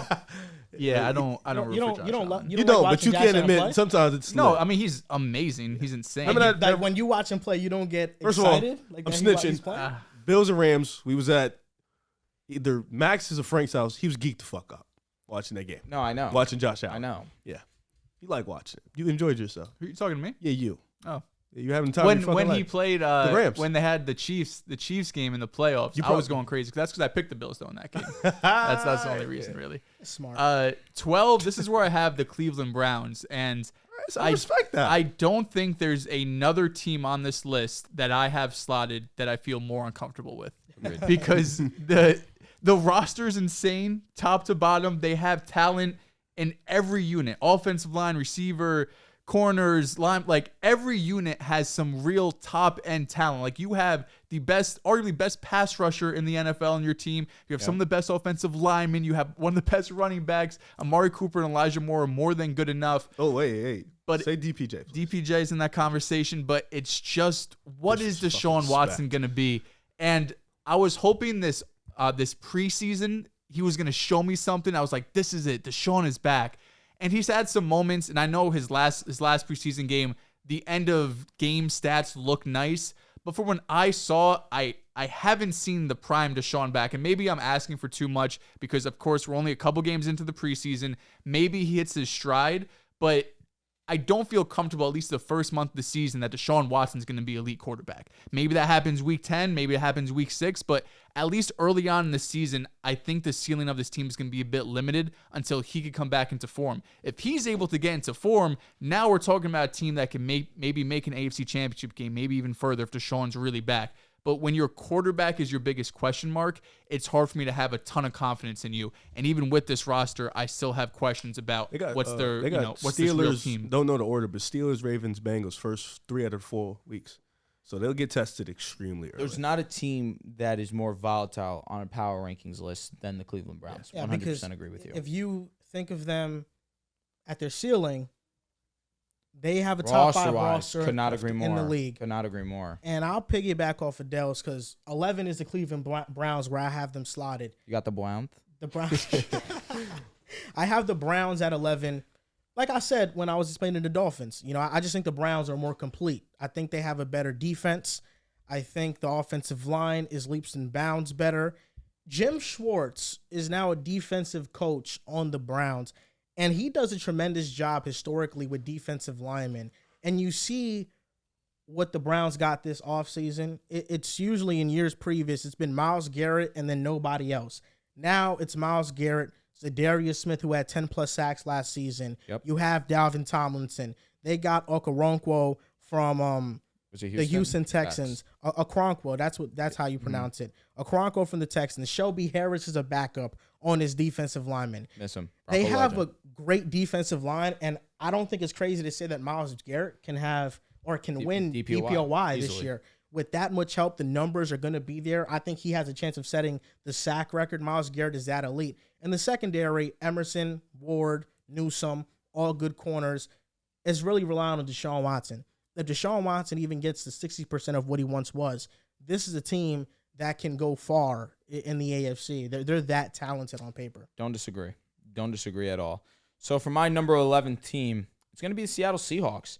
This offense was special last year, and I say special with the fact of it was not supposed to be that good prior to the season starting, and Geno Smith put on a historic season for a guy so late into his career to be as special as he was. 30 touchdowns, lead the league in completion percentage. A credit to Geno Smith needs to be had, a person who was very vocal on how bad the Seahawks were going to be prior to the season. I said they wouldn't even have a chance to win one game, and they go and they make the playoffs and really give the Niners a solid wild card game. But regardless of that fact, you add JSN to this offense. And I know we're kind of getting teased for the fact that he won't be ready for the start of the season, and that's pretty unfortunate. But you have DK Metcalf, Tyler Lockett, one of the most underrated wide receiver duos in the National Football League. The hope is that this offensive line does get better. Cross wasn't that great last season. Hopefully he takes a year or two jump. Of course, Kenny Walker, Zach Charbonnet, you draft Charbonnet in the second round. He will have usage, and I think that it'll be on third down because he's more of a pass catcher than what Kenny is. But I think Kenny does have more more capabilities than what people want to give him credit for with the worry of Zach Charbonnet being drafted so high. But I think it's more so with the fact of Kenny Walker's kind of injury. I don't want to say injury prone, but he's had injury Lingering history, stuff. Correct, up until this point so far. Even had a soft tissue injury in camp this year. Yeah, correct. He's yeah, good, but was it his yeah. groin? I believe it was. I think so. So it's you believe in the talent that is Kenny Walker. Obviously, he showed it last season. He could be special when he gets the opportunity. But on the defensive side of the ball, you bring now Jamal Adams now comes back to this defense. Won't be ready for week 1, but will be back at some point in this season. That's a leader in the locker room. That's a leader on the field. One of the better. He's not a coverage safety by any means, but he gets pressure on the quarterback. He makes tackle after tackle. He's one of the most sound tacklers there are in the game at the safety position. Obviously, having him back is going to be a boost.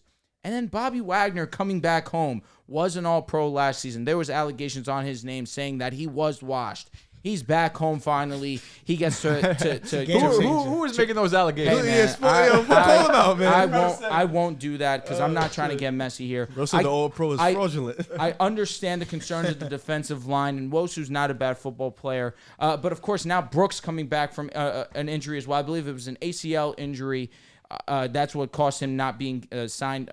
I don't think he was given his fifth-year option because of that. He's going to be on a prove-it deal. Hopefully he's healthy and ready to go because obviously he is a difference maker on the defensive side of the ball as well. He led the team in tackles when Bobby Wagner was due to be a free agent. It led the Seahawks to believe that they can move on from Bobby Wagner. That's how much they believe in this guy.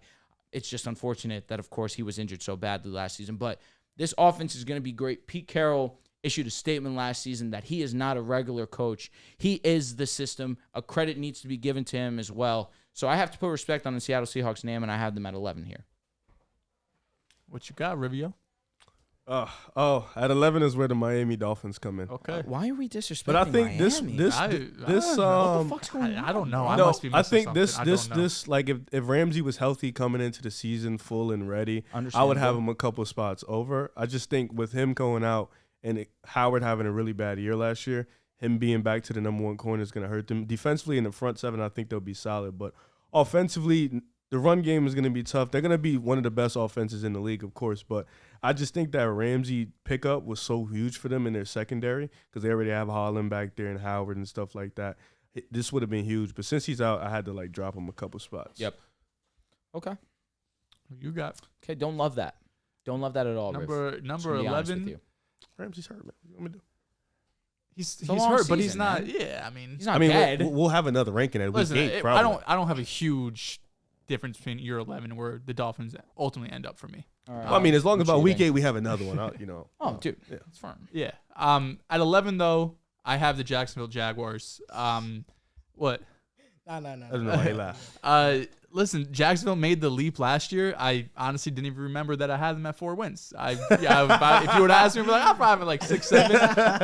But that goes to show you how low like we thought of Trevor Lawrence. Like we knew, of course, it's a generational prospect. He's gonna be great. But Urban Meyer was so bad that first year that we didn't think Trevor Lawrence could make this type of leap in a really terrible division. Now, to be fair, we did think the Colts were going to be a little bit better. I don't know why. And, of course, the Titans.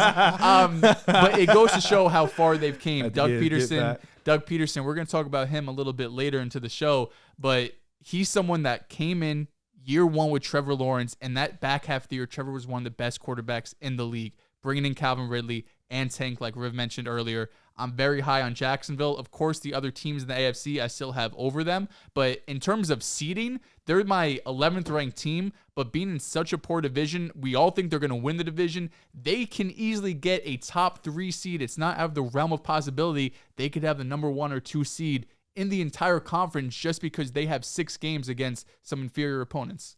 You think Last they offseason was sweep fun. Tennessee? Probably not, but they could go 5-1 in their division. That's fucking hilarious. Tennessee also can go 5-1. Man, last offseason was very fun. That's not wrong. It was fun. Yeah. As long as they don't fumble. That's going to be a majority of their wins. Yeah, that's a fact. crying. That division's terrible. It's not that good. I mean, you can't say it's terrible. It's terrible. It's not because Jacksonville's not a terrible team and the Titans aren't a terrible team. It's just the fact that the Colts The and Titans the would Texans be the can give you, again, The Titans would be the top 4th 4. best team in a lot of divisions. say In the it once. AFC. And Yes. in In the the AFC AFC, division, yes. Oh, they'd probably be the worst in the North and the East. Not the West. The West they beat. They're better than the Raiders. Oh yeah, so they beat. Maybe- they might be maybe these better. guys. They better Where than did you have the Titans? 15. Why are you disrespecting them like this? Wait, what the fuck? You said they'd be the 4th best team in a lot of divisions. It was really only like 2. Yeah. Once I did the numbers, it wasn't what I thought it was gonna be. I thought it was more. Okay, Drew, start off 10-6. Okay, so you want me to go 10-6? Did you give your 11? Yeah, the Browns. Oh, Mm-hmm. I'm tripping. All right, 10-6 straight. Thank Y'all want to do that, or y'all just want to go 1-1-1? We could go 10-6. I don't Okay. really care. Okay, so at number 10, you guys won't love this, but I think that this is a fair ranking for them as it currently stands. I have the New York Jets. I'm moving the Dolphins down. I mean, listen, you have the Dolphins at a fair spot, and I'm not here to discredit the New York Jets. They have an amazing defense. They will be an elite defense. They could be potentially the best defense in the league. They're that talented. The concern with me stems from the offensive line. You and I did have conversations. There's a chance that they cannot be healthy, but as of right now, they just haven't played together. And so it's just the concern of Dwayne Brown being as old as he is. Mekhi Becton, his injury history. So far in preseason, Rodgers has struggled to been protected, and it seems as if there's a little bit of a disconnect. But, of course, we saw in that second drive, I believe it was against the Giants. Facts, where he had that great drive, that great pass to Garrett Wilson. That's just what you're expecting to see from the New York Jets. So it's not as if I'm disrespecting the offense. Aaron Rodgers is the quarterback ultimately. Even in a down year, he was top 7 in touchdown passes. So, So I believe that once Breece Hall is fully able to get a good portion of the workload, his versatility, of course, Dalvin Cook getting comfortable within the offense, there are skill position players that are very talented on this offense. It's that number 2 receiver that is kind of a concern for me. McCole Hardman, there's been a lot to be desired up until this point in his career. Probably Lazard. Lazard as well being there. Corey Davis retiring. Yeah. You do still need to address that number 2. Mike Evans. Rodgers has a rapport with Alan Lazard already, but again, like Joel is hinting at, there is a possibility that Mike Evans does become available at the trade deadline, and the New York Jets should 100% be buyers. So as of right now, where it currently stands, I have them at 10th. That's another team that can move up, but it's dependent on how quickly and comfortable Rodgers becomes in that offense. Number 10. You're going. Excuse me, I keep going. Yeah. Correct. Yeah. So number 9 for me is going. My bad. No, it's me. I didn't speak. I know. I basically told Rivs I said go. Got it. So for me, it's going to be a number 9, the Jacksonville Jaguars.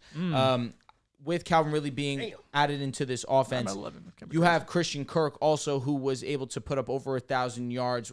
I don't think he had double-digit touchdowns, but was pretty damn close to it. Him and Trevor Lawrence had an immediate connection, and that's more so due to the fact of, yes, Christian Kirk is a talented wide receiver. Let's not discredit him there, but of course, the leap that Trevor Lawrence took, he was special towards the second half of the season.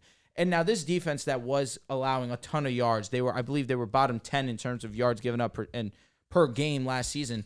In terms of points, they were a top 12 defense. And so they showed a little bit of that towards the second half of the season as well, where the schedule did kind of lighten up also. But against the Chargers were able to put up so many points because of the field possession that they were given. They had 4 turnovers that allowed them to be put in basically field goal range immediately. And in that second half, they absolutely locked up the Chargers. Against the Chiefs, Mahomes on one leg did put up 27 points. Chad Henne also had a touchdown drive in that as well. So 27 points, that's not ideal by any means, but it's the Chiefs. It's a special offense, a really one-of-one offense in the league. But the defense should be solid this season. I'm more so excited for what this offense can do. Travis Etienne, Tanks Bigsby, he's going to have a role in this as well. Trevor Lawrence now in year 3. Joel tweeted this. Joel V. Moran, give him a follow. He will 100% be in the MVP consideration. He's going to have a special year. I believe that Calvin Ridley, listen, I've said it prior to the show, I'm not expecting Calvin Ridley to be what he was with the Falcons, that 1,300 yards, double-digit touchdowns. That's more realistic to me than having him near that 1,500 yards range, for the fact that he is a touchdown threat. That's just who he's always been, even prior to that blow-up season with the Atlanta Falcons next to Julio Jones. But Trevor Lawrence is special, and Calvin Ridley has looked good in preseason so far and in training camp. So the Jacksonville Jaguars have him at 9. Number 8, Baltimore Ravens. I apologize. I'm going 10-6. I need to speed this up. At number 8, the Baltimore Ravens. We don't need to talk about that defense. It was elite towards the second half of the season. It really was changed once Roquan Smith was added. The defensive line could use some help, no doubt about it. But secondary, linebackers, that's a special unit. Offense, this is what's to be excited about this team, because Lamar Jackson is going to be passing the ball a ton. Zay Flowers has already shown in training camp preseason. He's going to be a main point of this offense. Odell Beckham Jr. back into the team as well. Mark Andrews now has someone that can release some pressure off him, both with Odell and Zay Flowers. Hopefully Rashad Bateman can get healthy. He's a guy that I do believe is talented. It's been unfortunate that he struggled with injury so far in his career, but there are weapons to be excited about. And I know Joel's going to talk about J.K. Dobbins a little bit later in the show, but someone who's healthy, J.K. Dobbins, he has talent, man. He is a very talented back. And I've always said, if you're in a backfield with Lamar Jackson, you're going to have success. But it helps when you're J.K. Dobbins and you are as talented as you are. Number 7, this is where I slot in the Dallas Cowboys. This is a team that probably, I can hear an argument for being better than the Miami Dolphins. I just like what the Dolphins have going. Obviously, you guys know my opinion on the Fins.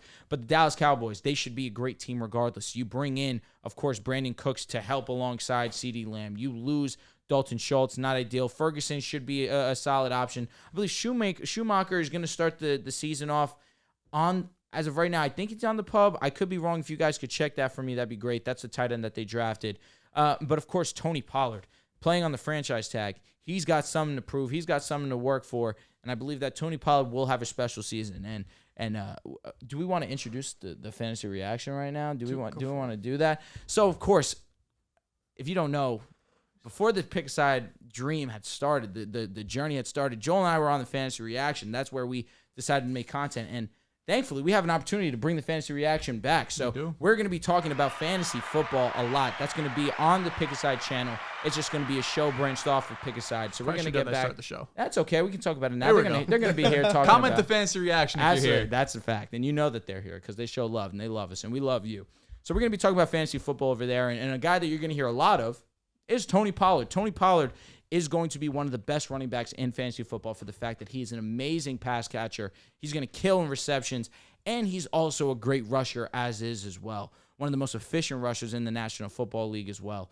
And so the defense, of course, Micah Parsons is going to be a candidate for Defensive Player of the Year. Spoiler alert, this is my Defensive Player of the Year. I don't see anything for Schoonmaker, by the way. I think he's good. Oh, he is good. Okay, earlier in the season, I saw him on the pub because I was able to. He played on the 26th awesome. in the last preseason. That's great to hear. And by the way, Drew, I could always edit it so it's in the beginning. Okay, that's cool. True. Either which way, I don't worry about that. I appreciate it, though. So, again, the defense should be great. Of course, you add Gilmore next to Trayvon Diggs. It's going to be a special cornerback duo. So this team is going to be great. But at number 6, I give the edge to the Dolphins. It's just going to be a little bit more dynamic to me. You have speed with Tyreek Hill, Jalen Waddle. That's the fastest wide receiver duo in the National Football League history.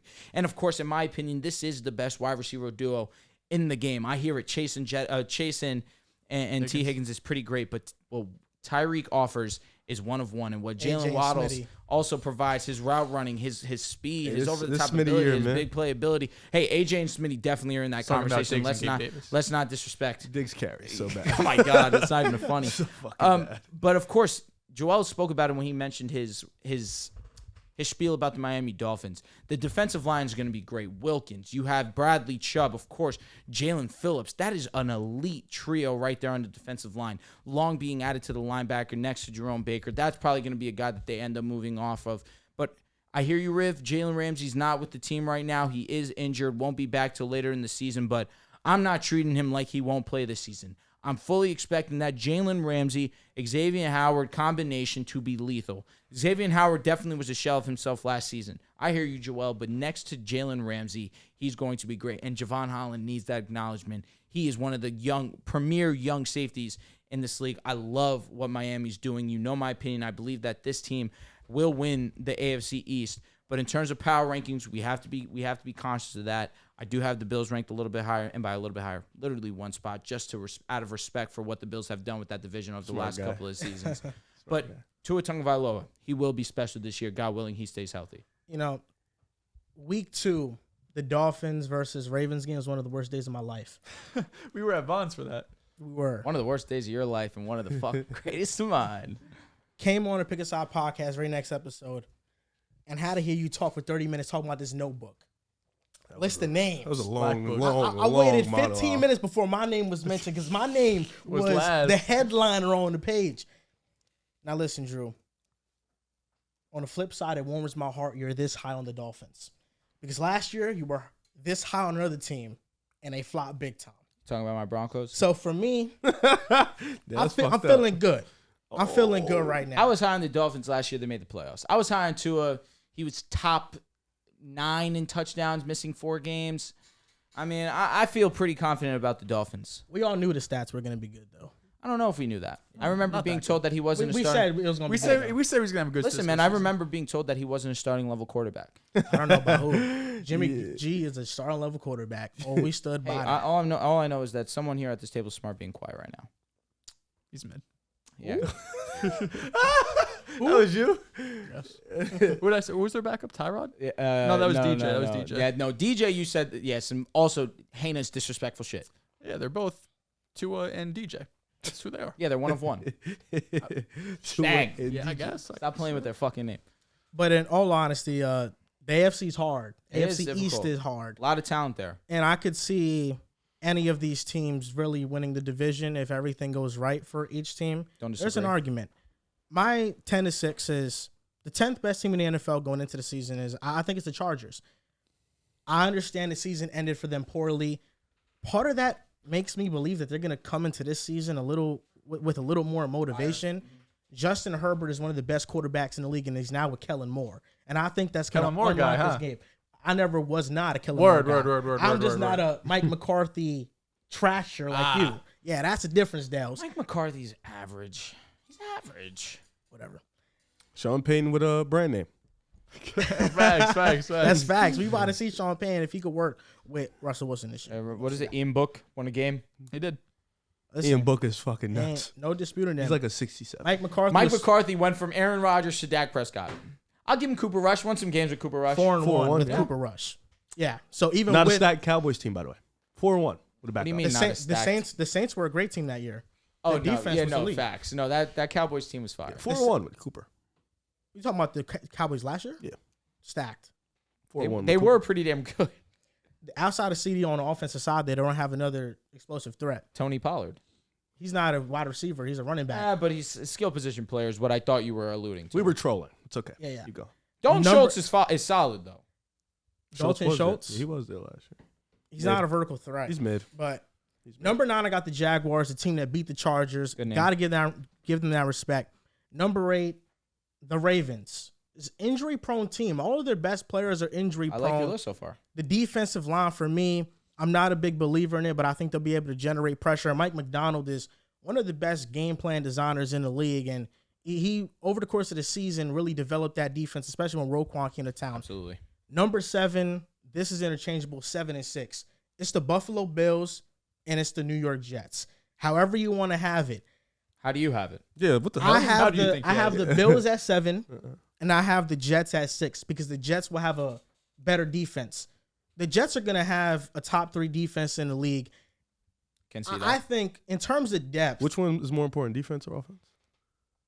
it depends. You know, when these offenses are so close, These offenses are not close. with Aaron Rodgers, it is close. Yeah, it is. I Absolutely. think the Jets are going to be a top 3 offense. They'll be a 'cause top 10 offense. And Buffalo's going to be a top 4 offense in the yeah, league. but That's and a then 6-point you gap. you have the Jets are going to be a top 10 defense and a top 5 or top 3 The Bills defense. will be a top 10 defense. They don't rise up to the occasion like the Jets defense. No, wait, they don't wait, have the that- depth that- on defense. okay, wait, like the Did they Jets rise defense. up to the occasion What against the hell do you mean the rise up to the Lions? occasion? What are you talking about? And they don't have the depth that we have. They never have the depth. Who on the Bills is as good as Sauce Gardner? Nobody. Who is as good as DJ Reed?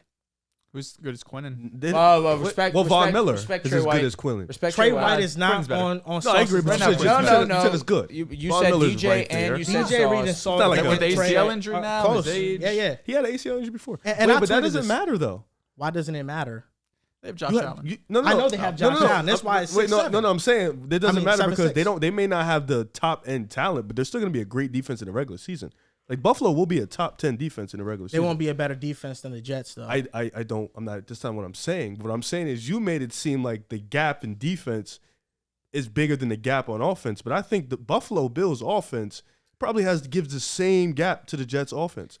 They're Yo, gonna be a also- top 3 I offense. disagree. Hey, Listen, did you talk about James Cook yet? Not yet. We were No, just no, speaking in All general. right. I'm just making Josh sure, Allen bro. is a one-man show. There's no doubt. One man show. Stephon Diggs breathes and lives. Stephon Diggs, of course. I'm just talking about. And who on your team is just as good as Stephon fucking Diggs? The responsibility they. Garrett Wilson's gonna be Garrett top Wilson. 5. Better Garrett than Tyreek Wilson. Hill. Garrett Wilson. Diggs gonna be better, but Garrett's gonna be like, you know what I mean? He's gonna be on his ass. But That's listen, what what I should was have said saying last show, and then we wouldn't have had that fucking 20, 30. What I was Freak.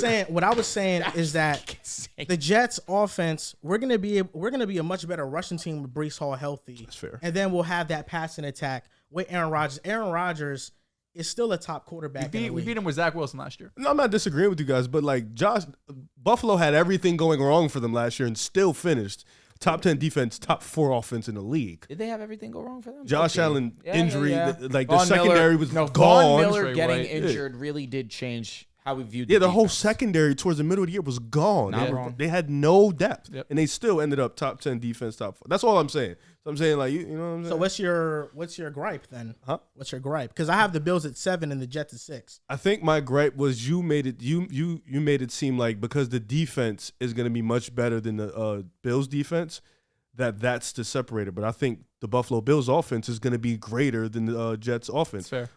I think the difference here, though, is that the Jets have a tough schedule. The Bills have a tough schedule. The entire AFC East has a tough schedule. Mm-hmm.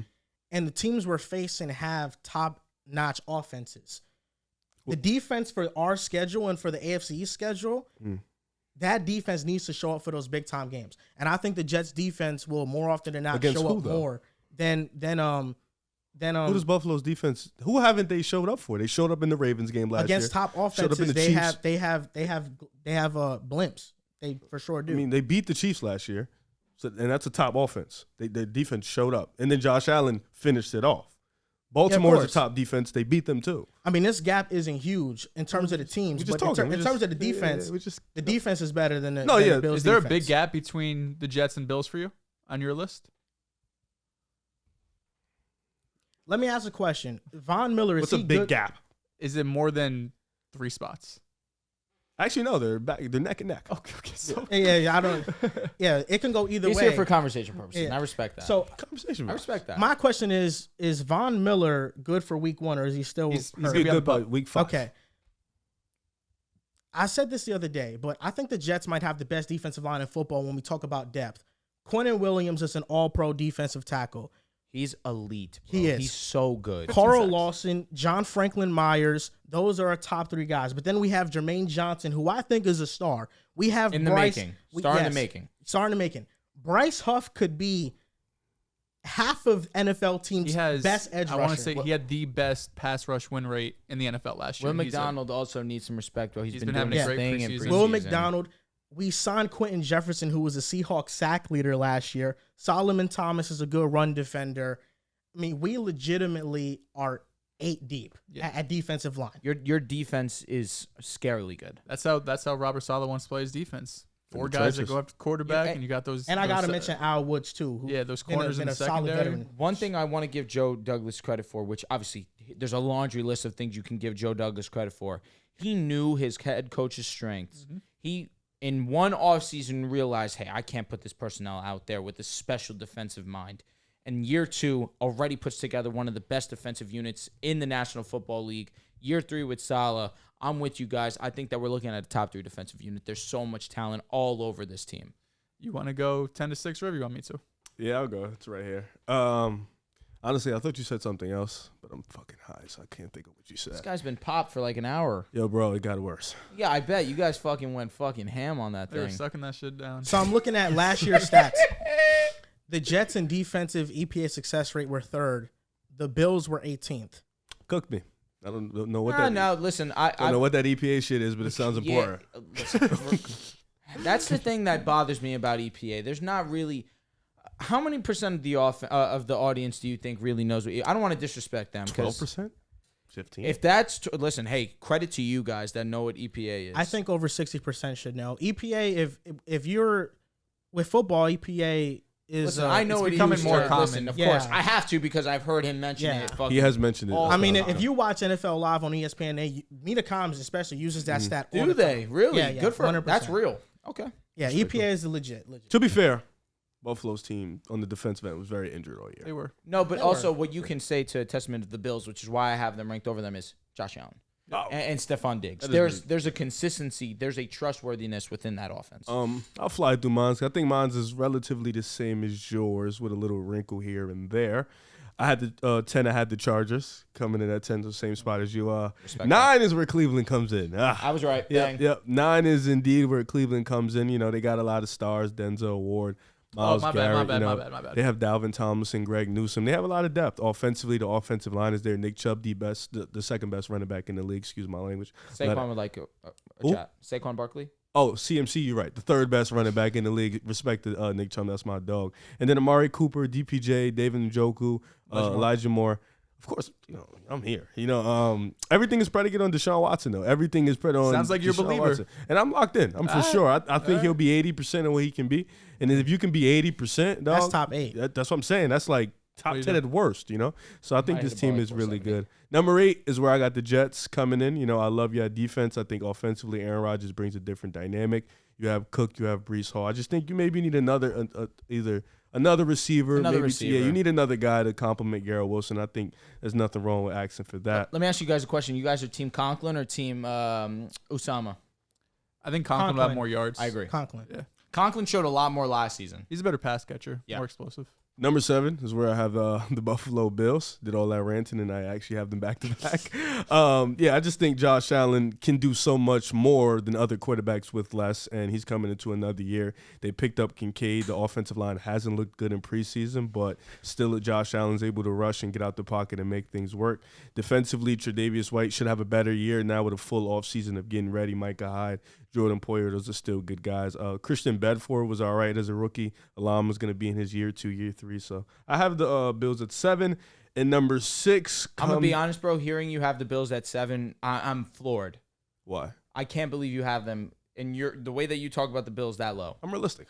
7 is, I'm shocked to hear that. 6, I have the Bengals in front of them. So 6 Bengals is 6. 6 is where Whoa, I slide okay. in Cincinnati, man. I like your list. Yeah, Cincinnati's It's unique. Is it really? It's different. It's unique. Cincinnati's where I have them at 6. I think That's valid. 5, 4, and 3. You're gonna hear it's gonna get real crunchy and real loud. You had the Cowboys really low for I had me. them 7. Oh, why do I fucking think you guys say like 9 or 10? At this point, I mean, yeah, we're there. like this shit is insane. To spoil a little bit though, I have the Cowboys at 5. So Okay. Who's your 6? Cincinnati. Cincy, right? Yes, they slotted at 6 for me. So I also had the Chargers. Oh no, it was sorry. It was the Ravens. Where'd you have the Ravens at? Ravens, I had 8. That's the number. I have them high. Okay. Yeah. All right. Okay. Yeah, You haven't revealed the Ravens. high. Oh, here we go. Yeah. At 10, I had the Chargers as well. I was tempted to make Justin Herbert my MVP pick, but I don't know if he could win the division, and he's not going to MVP being second in that division. At 9, I have the Cowboys. I'm not as high as you, Joel. I think they're a really good team. I think they could have this Cowboys second. about to be 2. Probably. I Wouldn't surprise me at all. No, the Bengals The exist. 3. No, 3. the Cowboys are not 2. The 3. But the defense should be great. The offense should still be good, even though I'm not a big Mike McCarthy guy. So I have the Cowboys at 9. At 8, this is where I have the Miami Dolphins. This is a team that could win the division. You know, they're a very strong team and a very strong division and a strong conference, and they're going to be able to put up with everyone. I mean, Tua last season was phenomenal when he was healthy. I think Mike McDaniel has showed that he's one of the best offensive minds in the NFL. The wide receiver duo is the best in the NFL. I'm with you there. Any single play, they could take it for a touchdown. There's not many offenses that can do that. It's very special. The defense, I think, should be improved. Of course, you bring in Jalen Ramsey. The offensive line, you know, it's not perfect by any means. 3 of the 5 are, in my opinion, great. Okay. Yo, you saw the Colts wanted Robert Hunt. It just spoke more of a testament to how good he is. They wanted Robert Hunt and Jalen Waddle for Jonathan Taylor. Yeah, they were on crack. They were smoking. They have Will Fry starting at guard. So Yeah, they're offensive No, they line. needed offensive That's line. why they were all ranked like 27th in our rankings. Like the Dolphins a lot, but at 7, I do have the Jets. I think if the Jets didn't have one of the hardest schedules in the NFL, they could be a record-breaking defense. Like, that's how elite I think this defense can be. The defensive line is going to constantly put pressure on opposing quarterbacks. The secondary, we have the best, in my opinion, best cornerback in the NFL in Sauce. DJ Reed, in my opinion, is the best second corner in the NFL. I really think this defense is going to be one of the best in the NFL, one of the best we have ever seen. I'm not saying that as a Jets fan. The talent on this defense is insane. And offensively, bringing in Aaron Rodgers, while wide receiver 2 is a question, while offensive line is kind of a question, but with the 5 we have right now, if they're healthy, Dwayne Brown, you have AVT. McGovern, AVT, Lincoln Tomlinson, and Becton at the right side. That, to me, is an average offensive line. That's an offensive line with upside. Mekhi Becton, his rookie year, looked like a franchise left tackle. Yeah. AVT was on his way to having an all-pro season before his injury last year. If you have 2 of those guys, you're saying Miami has 3 great offensive linemen. There's 2 right there. Lincoln Tomlinson, 49ers, was an all-pro guard. Lincoln Tomlinson, I was going to say he was not that good last season. Year. He was not great. Hopefully, year 2, he could bounce back. Connor McGovern is above average center. So I do think the offensive line is better than people are expecting, but they have to stay healthy. And at 6, I have the Baltimore Ravens. This is another defense that last season, once they got Roquan, was elite. Lamar Jackson, enough said. You know how I feel about Lamar, bringing in Todd Monken, Zay Flowers, Odell. He has a real wide receiver core. I know Joel mentioned on the last episode, they ran 11 personnel, so 3 wide receivers, 12% of the time.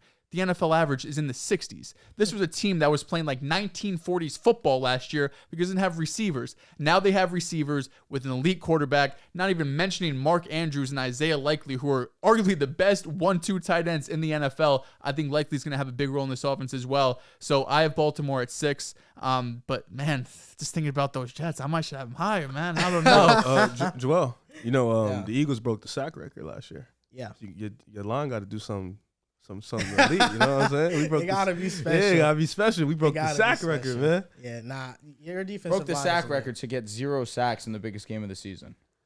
Hilarious coming from you. You guys failed me. You failed I everybody. needed you. They failed you. They did. I needed them. Sorry. Why don't you do something? Why don't you stop them from getting Bro, there? you were supposed to make a call. You were supposed to stop them earlier. We were. You haven't beat them in years. Who's your top 5, Drew? My top 5, man. I feel like this isn't that spicy, man. Top 5, number 5, Buffalo Bills. Model consistency Really? when we get for sure, man. When it gets to the playoff time, yeah, they get a little shaky in terms of the defense and not being able to stop a nosebleed. But in terms of regular season, they've put back-to-back great defensive seasons. Of course, Josh Allen remains to be one of the premier quarterbacks in the National Football League. Stephon Diggs is at worst a top 5 wide receiver in the National Football League. Let's say top 6 at worst, because there's a lot of talent at the wide receiver, and he happens to be one of the best as well. The concern would be that second wide receiver. I think Gabe Davis will do a good enough job. Nothing special. He can just fill that wide receiver 2 role.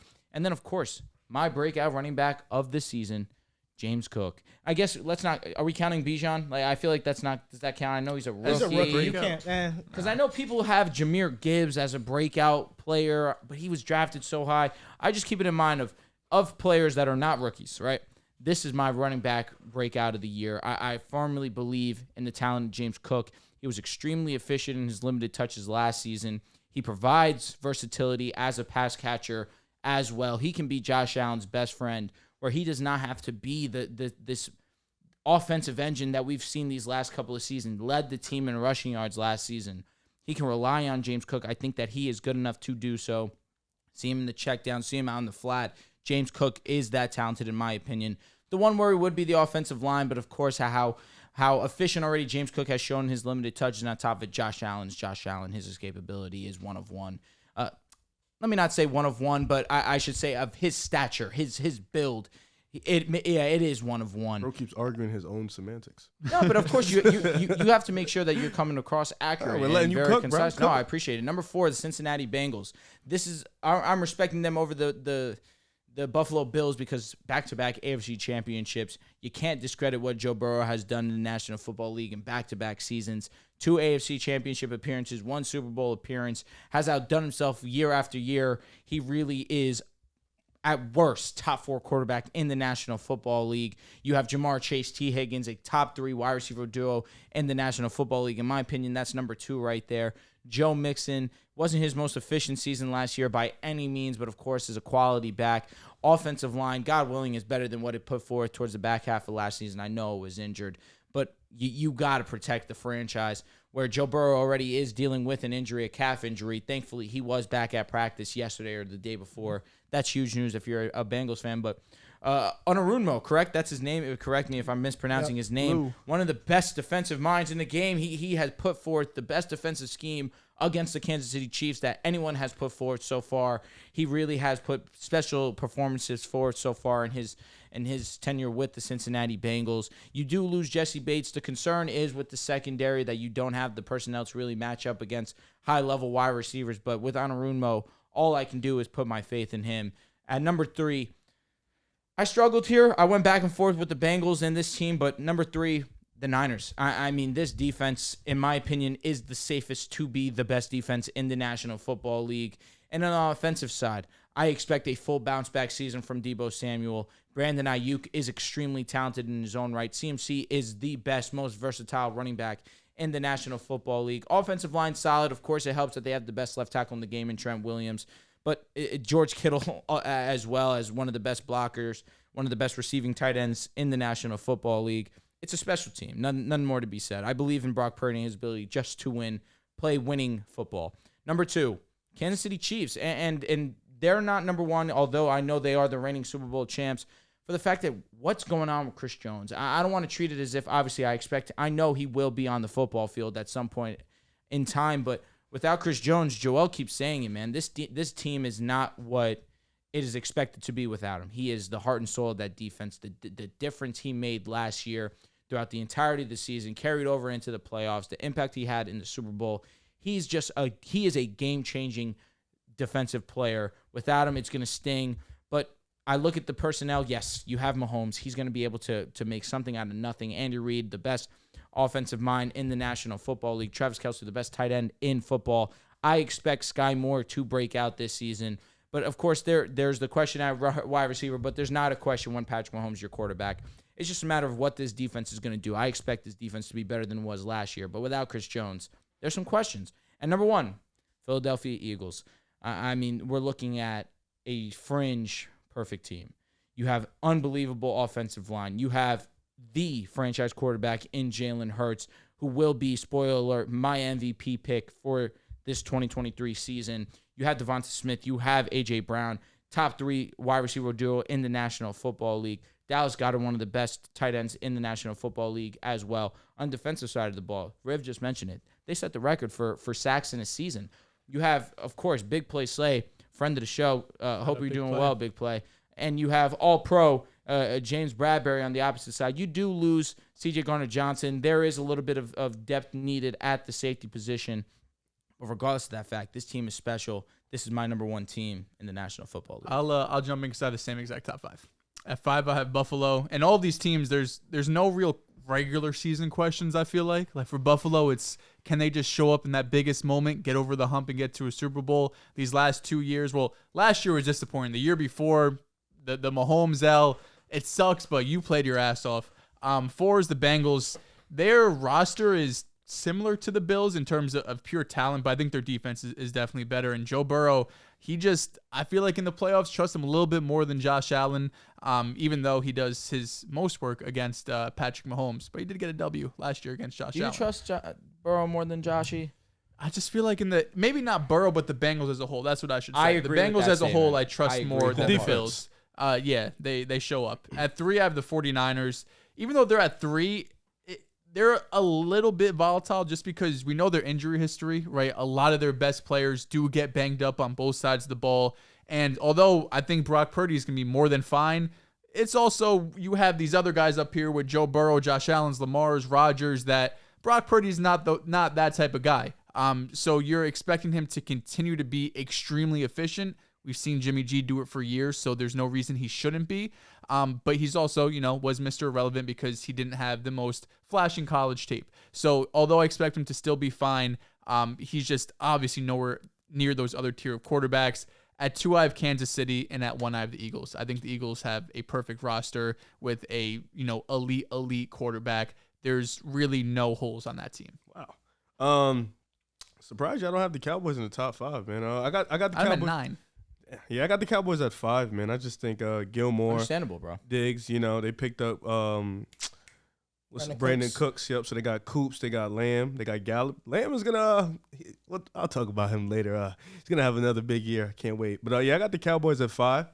I have Baltimore sitting at 4. Spoiler alert: Lamar Jackson is my MVP. I like that. I just think Zay Flowers, Odell Beckham Jr. coming in, he's gonna do what he's gonna do in the rushing game. But this is probably gonna be his best passing year of his career. I think defensively with Roquan there, now with the full year, this defense is going to be able to be such at a high rate, probably top 3 in the league for me.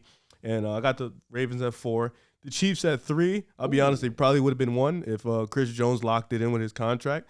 But I have him at 3. I don't have to say too much. Defense is young, underrated. Offense, they have Patrick Mahomes. I do want them to figure out that receiving course situation, but I think Kelsey's Sky Moore's there. the answer, believe it or not. Kelsey's there. They'll be fine. Number 2, I have the Niners. I think that defense is elite offensively now. You have a full year to work with Brock, CMC, Brandon Ayuk is going to have a big year, and then they have Debo out there, of course. Defensively, you know what they're going to get with that group. And then number 1, I have the Eagles because, like Dehls mentioned it, we're the best team in the league. Perfect roster, elite quarterback, great coach. We're here. If only they weren't playing on that Mickey Mouse turf, man. Maybe they would have gotten some sacks now that I think about it, bro. No comment. I'm talking to a fucking Broncos fan. Bro, I'm giving credit where credit is due, bro. The turf You just was ain't show up, trash. man. Because the turf This is was not the garbage. first time our defense has allowed hella points at the Super Bowl. That's true. It's not. Gave up a record 505 Yeah, yards. it is what it is. Just God with got there. That's good. W. Though. It's important. W indeed. My top 5 teams going into the NFL season. Number 5, I have the San Francisco 49ers. I thought you was gonna say the Saints. Wow. They're a stacked team. They have a Pro Bowl roster literally littered on their team. Talanoa Hufanga last year was an all-pro, and he's somebody who was a 6th-round draft pick. Fred Warner's the best inside linebacker in the league. Nick Bosa, rated defensive player of the league. You said all-pro? Who was all-pro? Hello, Said somebody Hufanga. was- Yeah, Hufanga. Hufanga. Yeah, was? he was all-pro, yeah. I thought you didn't care. What about all pro? Why did I not care? No, Yo, you know what? Now No, that you Pro Bowl, mentioned, I thought. no, No, bro, it's all pro because bro. Bobby Wagner made all pro. Oh. All pro doesn't mean anything either, bro. It's voted on by the players. Yeah, I thought because Bobby. Got him. Yo, Riv, Listen, Bobby you Wagner. show up, man. Bobby Wagner living off reputation, man. That's what he doing. That's what CJ guess- Mosley was all. I guess CJ so did. yeah, I guess no, so did it's Quinnen Williams, right? Like, I guess that was. Nah, just- most of them are right, but I did think CJ and CJ Mosley and Bobby making it was. So you crazy. think Bobby Wagner and CJ Mosley were the best 2 inside linebackers in the NFL last year? that aren't Fred Warner? Yeah. Fred Warner. I mean, you think so? It's Fred That Warner aren't- and those two. Listen, Bobby was special last season. He was.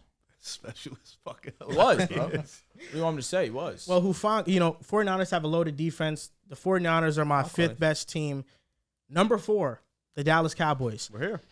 The Dallas Cowboys are number 4. one spot off. I just love the additions they made.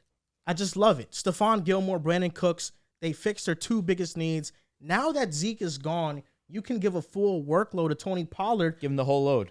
And oh my sock God, of it. the offense can become Shove it in his mouth. so He said, much "Oh more my God." efficient They're gonna with shove it down Tony their throats Pollard. for sure, I'm bro. actually He's looking gonna forward put to it all the Tony way down. Pollard. I love Tony Pollard. His Stick it mouth in. is salivating thinking about it. Yeah, I love Tony He's Pollard. gonna walk out lotioned up. Okay, now that was a step too far. My Riv. goodness. Jesus Christ, Riv. I thought we were taking it there. What the fuck was that about? My bad. I mean, never mind.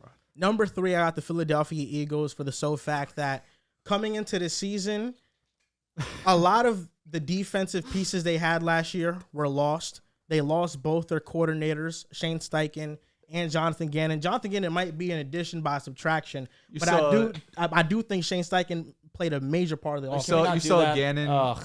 Yeah, I hated to Okay, see we it. don't have to talk about it. I It hated was- to see it, wasn't man. great. It made me sad. Yeah. but I have the Eagles at 3. 3 was irresponsible. I think Jalen Hurts is going to take another leap. The Bengals aren't better. He just keeps getting better. Yeah, I don't think the Bengals are. Number 2, I got the Cincinnati yes, Bengals. yeah. This They're is not better. What are they better at? they have the better quarterback. They have the better receivers. The Oh. offensive line is So Ah. marginally. So marginally. And the Yeah, Bengals they're defense. better, but it doesn't matter. The Bengals defense is way better than the Eagles. And I trust Lou Anarumo to scheme something offensive up line, though, against is- any offense over the Our run Eagles. game is better too. Offensive In the line's last 2 crazy. seasons, the Bengals have not allowed over 20 points in the playoffs. That's because of Lou Anarumo is Anarumo. special. He's special. Yeah, I know he is special. He is. Joe Burrow is Didn't he special. play the Raiders I out of didn't those say that. years? The Raiders Yo, were a is Joe good team Burrow, going into a the Lou playoffs. Anarumo merchant. Low key, I mean, the Think playoffs, about he it, doesn't do man. anything special. But I got the Bengals at Except number one 2 game. because Joe Burrow took another leap last season. After week 5, when the offense went shotgun heavy, he found solutions to cover 2, second in EPA, 5th in yards per attempt against cover 2. And the Russian offense was 7th in success rate from week 5 on when they went shotgun heavy. And that was without generating any explosive plays by their runs. They didn't gain. They were dead last in running back runs of 10 plus yards or more. So the Bengals had an efficient rush offense without generating explosive runs. I think if they get a little bit more meat on that bone coming into the season, they're going to have an elite passing offense. Still have Mixon, though. He's the lead back. There's no argument that Need on the that bone is Bengals crazy. are a top 3 passing offense in the league. They are going to be a top 10 rushing offense. The defense got better last year, and yeah, they did lose Jesse Bates, and they did lose Von Bell, but you get a Woozier back. Cam Taylor-Britt going into second season. Dax Hill was a first-round pick, and then Nick Scott from the Rams is a serviceable safety. It's just the coaching. It's the continuity. It's the year-to-year continuity from the Bengals. They were so close to beating the Chiefs. They had 4 backup offensive linemen in that game, and it's just a shame that over the stretch of the season, the Bengals got hurt, and their offensive linemen who were playing well all got injured in the most important game of the season. And number 1, I'm hopeful Chris Jones is coming back. But even if he doesn't come back, I think that this Chiefs defense has some studs. It won't be elite because they don't have Chris Jones. But as long as you have Patrick Mahomes is going to win games. Do you know It doesn't matter. Do you know who was a better passing team than the Bengals last season? The Philadelphia Eagles. The Philadelphia Eagles were not, actually. They were 2 spots under. Pain. It was actually the Detroit Lions, the Minnesota Vikings, and the Miami Dolphins. In terms of passing yards? In terms of passing yards.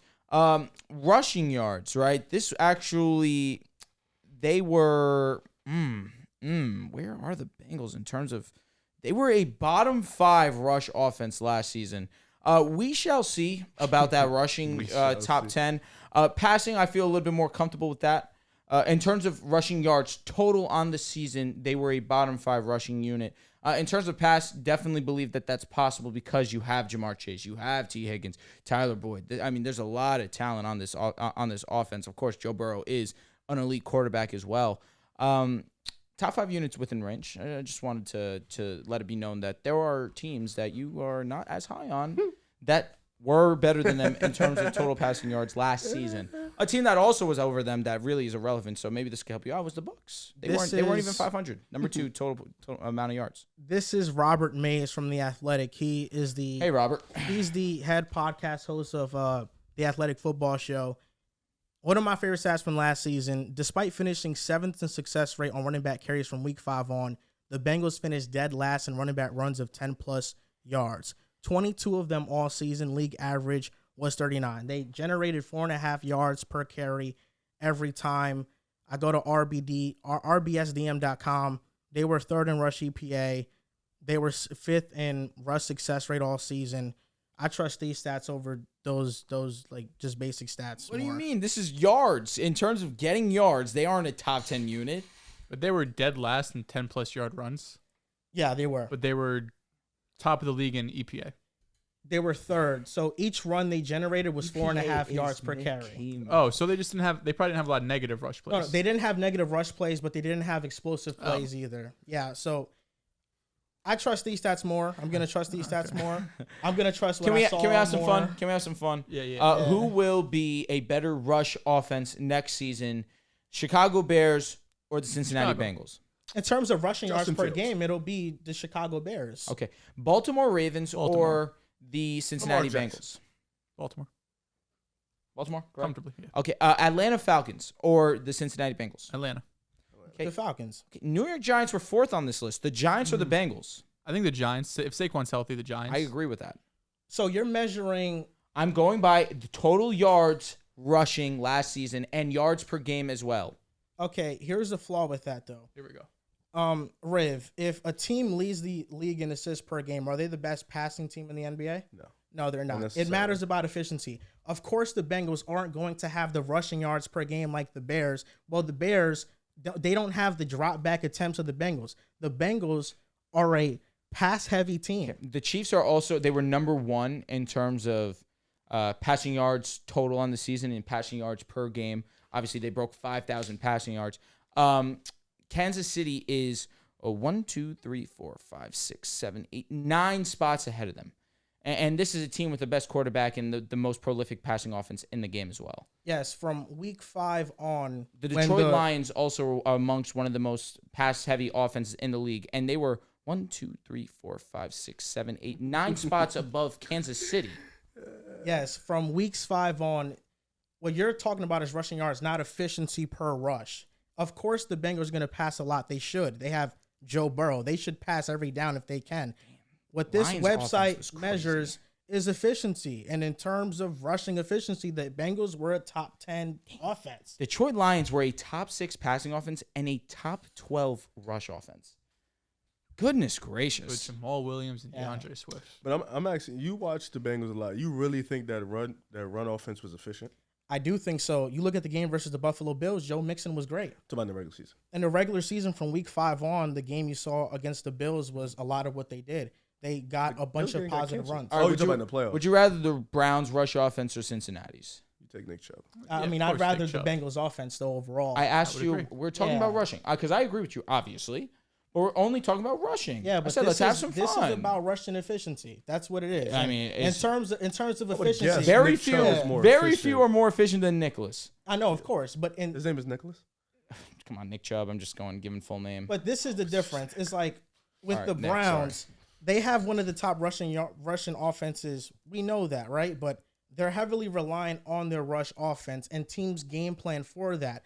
So, like a team like the Bengals, a run from shotgun versus 5 defenders in the box is going to be more efficient than runs versus stacked boxes, which is what the Browns run into. Mm-hmm. So that's what makes the Bengals offense is more efficient and the rush offense more efficient because the threat of the pass makes them generate positive run plays per game. Got it.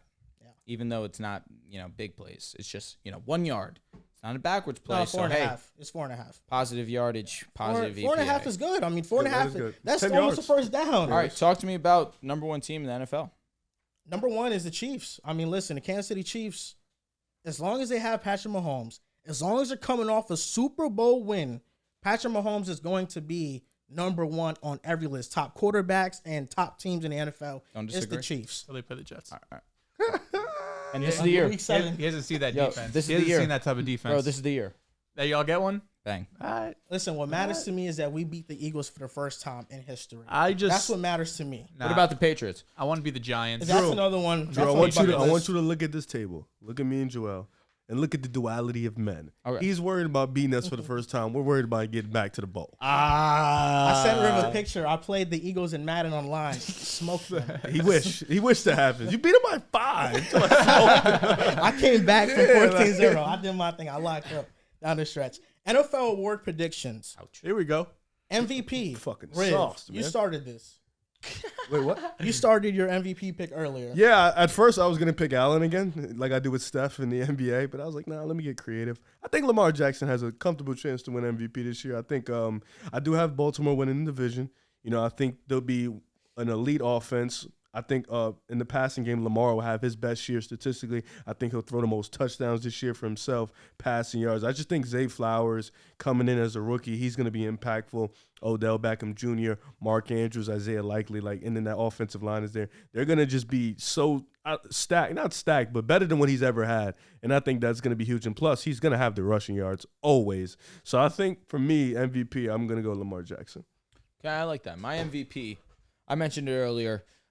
My choice is going to be Jalen Hurts. I figure somebody else at this table is going to have Jalen Hurts, so I'm going to go with my dark horse, and we know who that is going to be.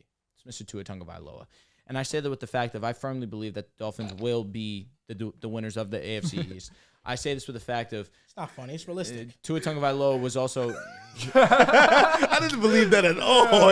with missing 4 games. We talk about EPA per play all the time. Love Tua EPA. Tagovailoa was number 2 in the National Football League. Purdy was ranked only pretty high second in that to He was. Yeah, and so is Jimmy G also, who Fucking honestly, here. just on pure stats Purdy for alone, MVP. he was very good. Purdy. Again, Tua Tagovailoa was number 2 in EPA per play, was number 1 in passer rating, was with missing 4 games in this season, top 9 in touchdowns, top 9 in yards. I mean, he really put together a great campaign. I fully expect it to be heightened even more so going into this 2023 season. My MVP. Now listen, for a lot of these awards, there's like one super favorite. I think the super favorite of this It's award Mahomes. is Mahomes. It's Mahomes. So I have for a lot of these picks, I have like it's probably Mahomes, but my other pick. And I couldn't just pick one, so I did have an MVP ladder excluding Mahomes. At 5 I had Burrow, 4 I had Josh Allen, 3 Herbert. I said I was teetering. 2 I have Lamar, so I'm right there with you, Riv. But 1 I have Jalen Hurts. He's got to do it. It was gonna happen last year before he got hurt. 14-1 as a starter. And sadly, he came up short. You just said you were going to mention another name. Oh, no, never mind. Where's Tua? No, Tua's not on that list, unfortunately. Is he 6th? No. Who would be 6th? No. Rodgers. You're an idiot. And listen, we don't gotta know any stats about Jalen Hurts. We know how great he is. But the He two just keeps things, sucking 'em off. the 2 things that stuck out to me this offseason. Oh, wait, you haven't started. I haven't even started yet. Here we go. Boy, spitting. He got his bag. He got his bag. He well deserved money. When he's on that press conference, they're asking him questions. You know what he says? He says, "Money is nice. Championships are better." He's a guy that wants to go out there. Last year wasn't enough. 14-1 wasn't enough. Second you MVP daft? wasn't enough. But not only that, because Riv, we have someone at this table who constantly blames Jalen Hurts for losing because of a first half fumble. Even though he completed 70% of his passes, he had 4 touchdowns, fucking 300-something total yards. After the Eagles lost in the Super Bowl, Jalen Hurts goes into the locker room, he's talking to his teammates. He's like, That's on me, man. "Put this on me, guys. Put this on me. This is my Nuts. fault. This is my fault." His teammates are like, "No, like, what are you doing, bro? Like, you're a big reason why we got here and a big reason why we're going to get back." You know what Jalen Hurts did? He looked his teammate in the eye and said, "You're fucking right. These boys are going to be back here. Jalen Hurts getting his MVP. Eagles finishing off this year." That was A+ storytelling. So you're saying that they're winning the Super Bowl. That's what you're saying. Yep. Okay. We can. I like that. Only we can't. We like 100% can. The Broncos don't win, definitely with the Eagles. We actually beat the that's a shit good out of you pick. guys. Probably would. Like That's a 28 great pick. points. Great pick. Picking the Eagles. What's their Vegas odds right now to win the Super Bowl? Oh my God, Probably the minus- favorites. Definitely top 2, right? They're probably favorites. It might be I favorites. think they're like top 3, top 2. Yeah, because in the NFC, I'm sure the Chiefs are 2, and then Niners might be 3, honestly. I like what you did with your MVP ladder. A lot of the quarterbacks you mentioned have such a strong case at winning this award.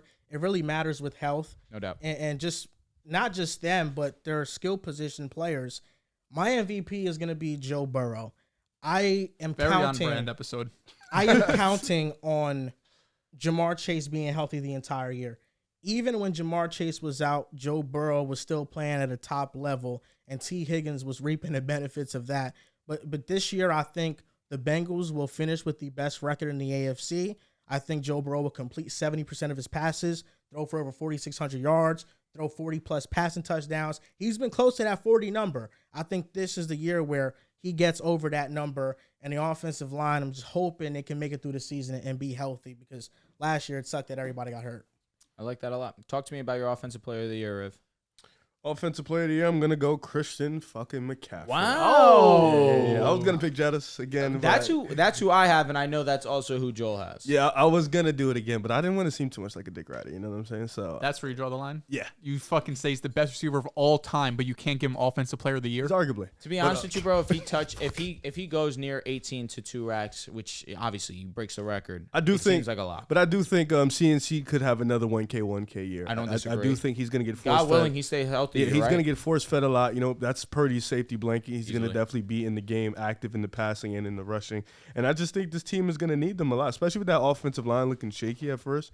They're gonna need a lot of those check downs, and those go right to CMC. A lot of screen routes. So for me, offensive player of the year, I'm giving it to CMC this I year. like that a lot. Listen, I said it already. My offensive player of the year is going to be Justin Jefferson. I mean, we're talking about a generational one-of-one wide receiver in the National Football League. Just come. For real, I mean, big playability, Jettis has it. Route running ability, Jettis has it. Hands, I mean, we're talking about one of the most for-sure hands in the National Football League. After the catch, Jettis is special. I mean, he can literally do everything. Led the league in receptions last year. Led the league in yards last year. Just needed the touchdowns. He is the best wide receiver, one of the best we've ever seen in our lifetimes, will ever see in our lifetimes. I think that he has to be the strongest candidate for Offensive Player of the Year. Yeah, like Mahomes, like he's the strong favorite to me. He would be my pick. But if I'm going with another option, I don't know if we have the same guy. I'm going with Garrett, man. I'm going if it's not Jettis, if it's not Jettis, Player of the if Year. it's not Jettis, listen, He was I better think off being with Joel last episode. if he it's wins OPOI. I if it's mean, not Jettis, My goodness. you got to remember when Upset Aaron me. Rodgers had Devontae Adams, this man was getting 170 targets a year. Did Adams win it ever? No, he didn't. Damn. I don't think so. At least offensive player of the year. That'd kind of He suck if he It's he did. because didn't, Derrick no. Henry had like a 2,000 yard no, season. Yeah. Derrick So Garrett Wilson, even though he's not Tay, he's gonna get the same amount of opportunity. Jettis led the league last year with, I want to say, 190 targets, give or take. Respectable. So if Garrett's gonna be around that 170 mark as is, he's gonna have the opportunity to put up those numbers. So if he's healthy, yeah, he could have a breakout season. Now he's gonna need a lot of help, because to put up a offense player of the year season, you need to get into that 1,700 yard type season. We should have just named this NFL Awards Dark Horse Predictions. But that would be, yeah, I guess more than anything, my dark horse, because it's going to be Jettis. Listen, man, No, respect CMC. this is not dark horse for me. I actually wanted to see how off base I was when it came to Garrett Wilson hype, because I went on just sports books and was looking at the odds for Offensive Player of the Year. He is top 6. Garrett Wilson is the top 6 Offensive Player of the Year candidate. Tyreek Hill is plus 2,000. Garrett is plus 2,500 when I saw it. And that's my Offensive Player of the Year. I look at what Double taking on it. I look at what Garrett Wilson did amazing. He's in amazing. 8 games. Zach Wilson did in start and finish. Garrett Wilson had 49 receptions, 104 reception pace. He had 656 yards, 1,394 yards pace, 4 touchdowns. He was on a non-touchdowns pace, rounding up. Love doing it. OPOY. Yeah, I'm looking at That's Garrett year one. Wilson finally being with a good quarterback.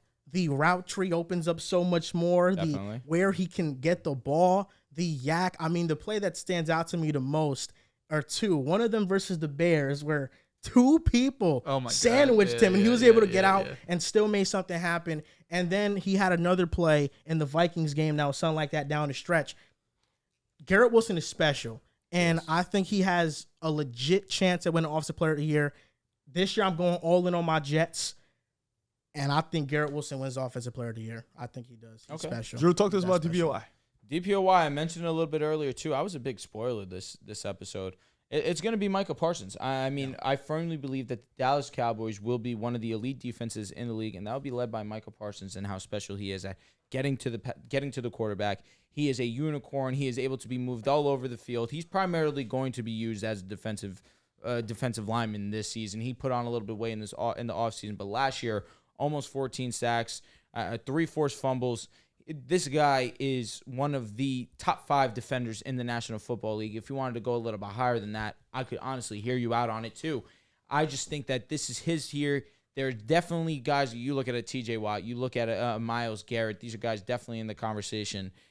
But Micah Parsons, it just seems like the Dallas Cowboys will be one of the best teams in the league, and to be paired with him being the best defensive player on that team. Do we all have Micah? I don't. Okay, I do. Okay, I have Micah. I will throw a dark horse name for vibes. Please don't. If it's what I think you're going to say. PS2. Oh, okay. Because he will continue to Is that be vibes or bias? Last year, he was the best coverage corner in the game. I know he's going to tell me that it was Sauce. hold merchant. He is a hold merchant. I don't care. Played 17 games, gave up less yards than Pat, By what, 20 yards? give or take. he was holding it. It doesn't count. Oh, I forgot. It doesn't count. Nah, of course. Listen, all love to Sauce. I throw jokes on here because I You know got? my guys. But PS2 legitimately is the Oh, best you coverage have, corner. in the league. Sauce? I have Who's Myles yours? Garrett. Oh, you got Garrett? Yeah, I Tell got me- Garrett. I'm going all in. Cleveland, I would have said MVP for You got obvious, Sauce? Nice. Ah. for obvious reasons. I couldn't pick him for They MVP because of nah, bro, you're going yeah. crazy on the Jets right Listen, now. 2019, Gilmore won Depoy. 2020, Gilmore, didn't he have like 8 picks? 9 2020, Deservedly so won it. Yeah. 2020, Yeah, that's what I'm saying, yeah. Xavier Howard was third in He Depoy also had voting. like 9 picks, 8 picks. 9 out of the last 10 years, it was a defensive lineman. Like, yeah, Micah, all of those top 4, Watt, Micah, Garrett, like they Bosa. both said they all have a chance to do it. But if this Jets defense could be as good as I think, and they could go through a gauntlet with the Chiefs and the Bills twice and the Eagles and the Chargers and come out on the other side as the best defense in the league, Sauce is going to be at the front of that. Oh, Oh, yeah. Quinnen is in that conversation too, but I just don't think he'll have the sack totals like those other guys. But if Sauce puts up a season similar to last, where he was the best coverage corner in the NFL, allowed the fewest, in terms of 500 plus snaps, the fewest yards, the fewest receptions, the lowest completion percentage, the lower passer rating, the most pass breakups. Sauce was number don't think, 1 in all of these as a rookie. you don't He's think the he has next to get Raw a lot of picks though? Because we've He seen in might the have to last. he might have to get like 7 interceptions or something. Might have to happen. Gilmore had a ridiculous amount that Yeah. year. But fuck all that Ed shit, bro. You get the sacks. Give me Sauce. I will say, if the Jets can put forth back-to-back seasons of offensive rookie of the year, defensive rookie of the year, and then Offensive player, offensive player of the year, That's nuts. and defensive Has player he of the ever year. done that? No. Nah. No. Well, No, Garrett we would know. We wasn't. would know. Garrett was more of a dark. Like I think Sauce could really win it. Garrett, I'd be a little surprised because I think Jettis has that shit on lock. I also think the target share is there for Garrett too on I- offense. no, that's- Until we get that's like what a I agree Mike with. Evans, which is bound to happen. Yeah. I think you'll also be surprised with how much pass work Brees is going to get. Yeah. I think that we already saw a little bit. Of course, it's a blessing we get to watch the Jets on Hard Knocks. Brees now finally being able to practice again. He's already getting work in the passing game, and you put a linebacker on Brees, it's barbecue chicken. He's way too fast. He's way too quick. Way too elusive. And Rodgers likes to target the running back. Aaron Jones and him had a very strong connection. There was a point where he trusted 2 guys on the Packers, Devontae Adams, Aaron Jones. They were the only 2 that were targeted in that NFC divisional round. So no doubt about it. I'll see Garrett Wilson. I'm with you guys. He's going to have an unbelievable season, but Brees Hall will get his love also. Yeah, Brees Hall, man, this guy is special. And it's the best running back of last year's class for sure. Is he allowed to win Comeback Player of the Year? Brees, yeah. Fire. Sure. Offensive rookie of the year. Wait, why'd you say that? Say What'd he what? That Brees was. I thought you thought Kenneth was. He did have Kenneth. Uh-oh. No, it's Brian. No, it's Brian Robinson was RB1. No, yeah, Brian Robinson was his Really? RB1. Yeah. I thought it was Kenneth for sure. Now, Brian was RB1, but he said Kenneth was better than Brees in the season. I did. Sure did. No, you most I was definitely did. upset. Nah, yeah, I was very did, upset. did. For anybody, I understand why he'd be If upset. anybody caring, I had Myles Garrett. No, You said it we already. spoke about it Did I? already. Yeah. Okay, yeah, Myles Garrett. Who's your offense rookie of the year? Jordan Addison. I like it. we I all like it. I have like it. Bijan here. I do. Bijan's the favorite, Yeah, but I have like a non. Yeah, I don't want Bijan to pick Bijan. I knew somebody was going to pick Joel brought that to my attention about having a non-Bijan answer. Jameer Gibbs. I like that. Jameer Gibbs is going to Jordan be Addison. very versatile in that the offense. field will be open for Jordan him. Addison's an amazing selection. He's going to get constant one-on-one coverage. yeah, He's yeah. going to eat that up. Jordan Addison could definitely have over 1,000 yards this season. That up. Okay. My pick is another receiver. I got Zay Flowers. Okay. I do think that they gave Odell the bread, but I think Zay could be better than Odell year one. Rashad Bateman has not been able to stay healthy since he got drafted. So I think Zay could come in and he could be second on this team in targets behind Mark Andrews. If we're expecting the Ravens to pass as much as Todd Monken has shown in his history, this is a team that could throw for 4,000 passing yards. Lamar can hit that number, and Zay Flowers would be a huge part of it. He's killed in the preseason, killed it in training camp. There's no reason to believe that he can't have a 1,000-yard season. You seen that caps off Felipe ranked Zay Flowers in the elite receiver tier? Oh my God! Already? Yeah. He ranked him in the elite receiver. Shout out to Like, Caps what Off, was shout that, out to Felipe, man. What tier was that? Like, what other receivers were in there? Oh, it was Like Jettas. And it was like it was all the elite guys that you could think of. Holy Who's your fuck! defensive rookie of the year? You got to give your offensive. Oh shit. Joel. It's Bijan. I think it's Bijan. Okay. with Definitely. No, Bijan. what would be your non? Yeah, your non-Bijan answer. I know you're a big Zay guy. If you want to double up, I like the Zay Flowers pick a lot. What about Jonathan Mingo? No. Okay. That hurt, but okay. why don't you pick Mingo? Huh? Why don't you pick? I didn't Mingo? want to. Addison's at 5. Addison, he's playing with my selection. twins, so I got to lock in. Jordan Addison is an amazing pick too. I could, if this wide receivers, I think it is between Zay and Addison. Honorable mention to JSN, but it's just more competition. And he has he's to gonna go up miss against. a couple of weeks to start. This I know this wide receiver class got some knock to start, like the pre-draft process. Like, oh, shit's kind of mid, but there's a lot of good receivers in this class. Did Butte make the roster? I think so. He I did? believe so. There you go. I have to Dad. confirm, but I didn't see him get cut or anything. Okay, He did make the roster, actually. He did. Defensive rookie of the year, I have Jalen Carter. Good selection. I think so? I was torn That's a between lot. We got a lot of depth out there. a lot of depth. He but should be out there a should. lot. Oh yeah, of He should course. I got Christian Gonzalez. Nice. good I saw selection. the schedule they have. If he can put forth some impressive performances with the Jettas, I was thinking about I'm not the Gonzalez, Jettas, the Diggs, the Garrett Wilsons of the world. Like he can do that Garrett's consistently. torching Tyreek Waddle, like his first week is against AJ and shit. AJ Yeah. and Devonta. So like if he can put some great performance, I mean he's gonna get torched week one. But if he could do that, He's getting he torch could against the Jets, though. Oh, that's exactly Lock him? that's exactly how I feel about my defensive rookie of the year. I've already mentioned his name in nauseum the last say it two again? podcasts. Deontay Banks, Deontay baby. Banks, man. Most coverage snaps played without allowing a catch in this preseason. Deontay Banks at 33. I mean, he really was locking down. The Giants desperately needed a true corner next to Adoree Jackson. He gets tested week one. I don't know if Adoree's going to be lining up against CD. Of course, CD will be moving all over the field. CD's a special receiver, but he's tested immediately. But I think that Deontay Banks is up for the challenge, not necessarily to shut down CD Lamb. That's almost impossible, but really put forth together a very impressive rookie season. Jalen Carter's an excellent selection. That was definitely number 2 on my list. Will Anderson definitely deserves respect in this category also. Who do you? I just was trying to look something up real quick. Do you have yours? Jalen Carter. Oh, you already said Yeah, yours. yeah. Mine's Will Anderson. I was thinking about Jalen Carter, but I do think he'll rotate a decent amount because the depth is pretty. can't wait. Yeah, there's a ton there in Philly. Will Anderson's gonna get the opportunity, and for whatever reason, like I know he went number 3 overall, great prospect, but the year before he got drafted, he was hyped up to be a generational prospect. And his last season at Bama, he was just getting like double and triple teams, so he didn't put up those insane sack numbers. So his hype kind of came down from being like this generational pass rusher, just like another great one. But I think he is really fucking good. And even though I wouldn't have given up my first round pick because I think the Texans are going to suck, I think he has potential to be one of the best pass rushers in the league. For coach of the year, I have Robert Saleh.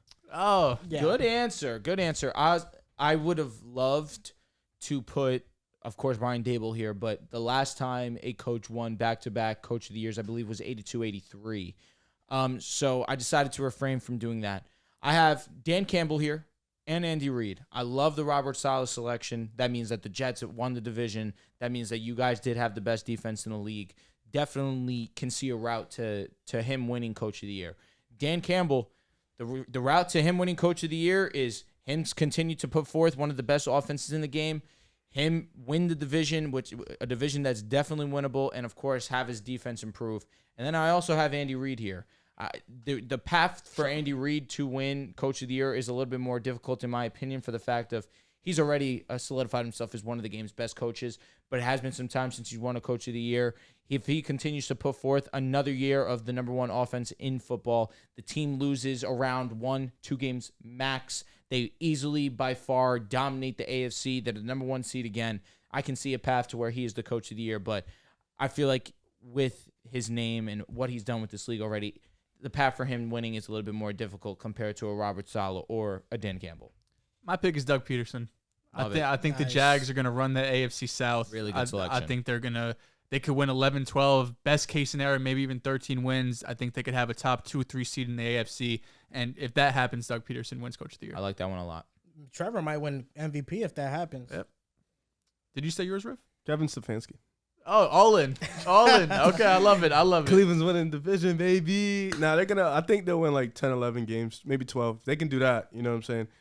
Deshaun's back. You know, he'll be a big part of that. The defense is going to be great. I think Kevin has a big chance to win, especially with the way they were coming off last year and stuff like that. So, For comeback player of the year, I have DeMar Hamlin. Yes. Just for the respect aspect. we're going to keep it there, right? I think he's going to win it. Non-DeMar pick. I think he's going to win it. Do you have any non-DeMar picks? I had a question because I don't know how to come back. Would I be able to pick Derrick Henry? Yeah. You can Because pick that anybody. was my pick because he missed a good amount of time. But I don't know how this works. Is it like just people who have severe, like Alex Smith, so DeMar here's He's Hamlin. coming Hamlin. off an injury. So it's either or you were bad season. terrible Mhm. or you were injured. Brees Hall has a chance to win comeback player of the year. Okay. Tua Tagovailoa, Like missed even though he majority of played- the season. Russell Wilson. Russell Okay, Wilson, okay, which, okay. which with the idea that Tua is one of the favorites, I think he's in second place. He's the right now. favorites, but it's like DeMar's minus 300 Correct. and then Tua's plus 2,000, but he's Correct. next up. Correct. So DeMar has no shot to lose this award. That's what Vegas is making it seem like. But It's just hard, man. it is 'cause of hard. What happened? He did Really. almost died. Yeah. correct. His heart stopped. So I'm on going the DeMar field. Hamlin. The camera shut off. We had to change it. We were on comeback player of the years. Facts. Your dark horse, Dehls. J.K. Dobbins. So when he came back from injury, right, it was weeks 13 or 14 to 17. 15 carries, 120 yards, 13 carries, 125 yards, 12 for 60, 17 for 98. He looked like prime J.K. Dobbins, and he has been, like, not to be overstated, we know who J.K. Dobbins is, but his 5.9 yards per attempt, that's his career. What players have done that in a single season, there's been 7 players. Jim Brown did it twice. Then you have Jamal Charles, Barry Sanders, O.J. Simpson, Adrian Peterson, and C.J. Spiller. Wow. His efficiency is fucking insane. C.J. Spiller, man. Yeah, shout out C.J. Spiller. But if he's healthy, He was on the Saints or was he on the Bills? I'm assuming the Bills. I'm not sure. The Bills. He was on both. Yeah, I know. he was Yeah, on but I'm both, but I saying was I'm wondering assuming he which- did it with the Bills. I think Facts. that was his best year. But when J.K. Dobbins is healthy, he could put up a 1,300 yard rushing season. What was your comeback player of the year, Riff? Yeah, DeMar. You didn't have a dark No, horse it pick? was Derrick Henry. Oh, Okay, right. Yeah, it was Derrick Henry. Okay. And Drew, what's your My dark comeback horse? player of the year is Russell Wilson. There we go. We watched one of the worst offenses in football last season in the Denver Broncos. I'm fully expecting us to be revamped under Sean Payton. And Russell Wilson has put in the work this offseason. The teammates have talked about it. Russell Wilson is one of the prime leaders that there are in the National Football League. Cortland Sutton's come out, Jerry Judy's come out, and they've really given that vote of confidence to him. Mike McGlinchey as well spoke about just the effortless work. Excuse me, let me not say effortless, just the insane amount of work that Russ puts into his craft. I fully expect Russ to be back to his ways, and that would be the comeback player of the year. What's But, of Marvin? course, What's DeMar- his stat line going to be? I'm going to say he throws for 27 to 30 touchdowns, which would have made him a top 7 quarterback in the league in terms of passing touchdowns in the league. Excuse me. It's okay, bro. I can understand. Thanks, man. I'm going to say Me and you. 3,600 yards. Hall of Famers don't just drop off like that. No, that's valid. It's insane Comeback player of the that year. that happened. Comeback player of the year, it's embarrassing for him. Or just saying. another award? Sometimes it happens. When? Sometimes it happens. You just said it never Yo, happened. it's hot as He fuck did in just this say it. basement. It is. Throughout our recording, my mom always turns off the central air in here. It feels cold in here. Yeah, and it sucks. Cold? Yeah, I feel cold. I feel hot. I'm fucking beating. You have a hoodie A on. little bit warmer, but I wouldn't say hot. Pick a side awards. Now, This would be a little bit fun. Mojo MVP, that's the first one we're going to rattle off. And these were a combination of things that we suggested for Pick a Side Awards. Now, Mojo MVP, you guys know they work as a sports book, and you can bet on these players like you can, like with the stock price. Yep.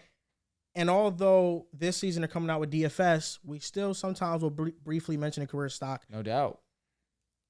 I had a hard time deciding between 4 players. 4. I have one. Me too. I have 3. Okay. Yeah, You guys go first. Number 1, Mac Jones. His career stock fell 50% last season. He was at $50. He's now at $29. I think this is I think this is undervaluing Mac Jones. I think Mac Jones can get to $40 at the end of the year, maybe even higher. Jordan Love, $14.23. He could make a big jump. He's already a money machine, man. And maybe I'm being a little biased, but the wide receivers, Christian Watson's at under $8. Romeo Dobbs is at $4. I'm going with the Packers, man. All the Packers. I'm surprised your Mojo MVP wasn't Garrett Wilson.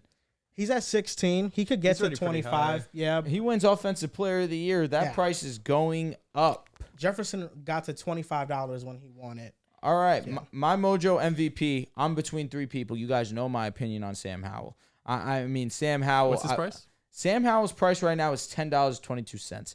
If he plays well this season, if he brings the Washington Commanders to around that 7-8 wins, but again, he continues to play solid, very good football, we can see that price spike up. My number 2 on this list, I have Kenny Pickett here. Kenny Pickett, who's priced at $21. If he proves to be a franchise quarterback, if the Pittsburgh Steelers find a way to squeak into the playoffs where he and the Pittsburgh Steelers turned their season around last season to get to a point where they were over 500, we could see that price go up. Quarterbacks and Mojo, they are best friends. And last but not least, Mr. Justin Fields.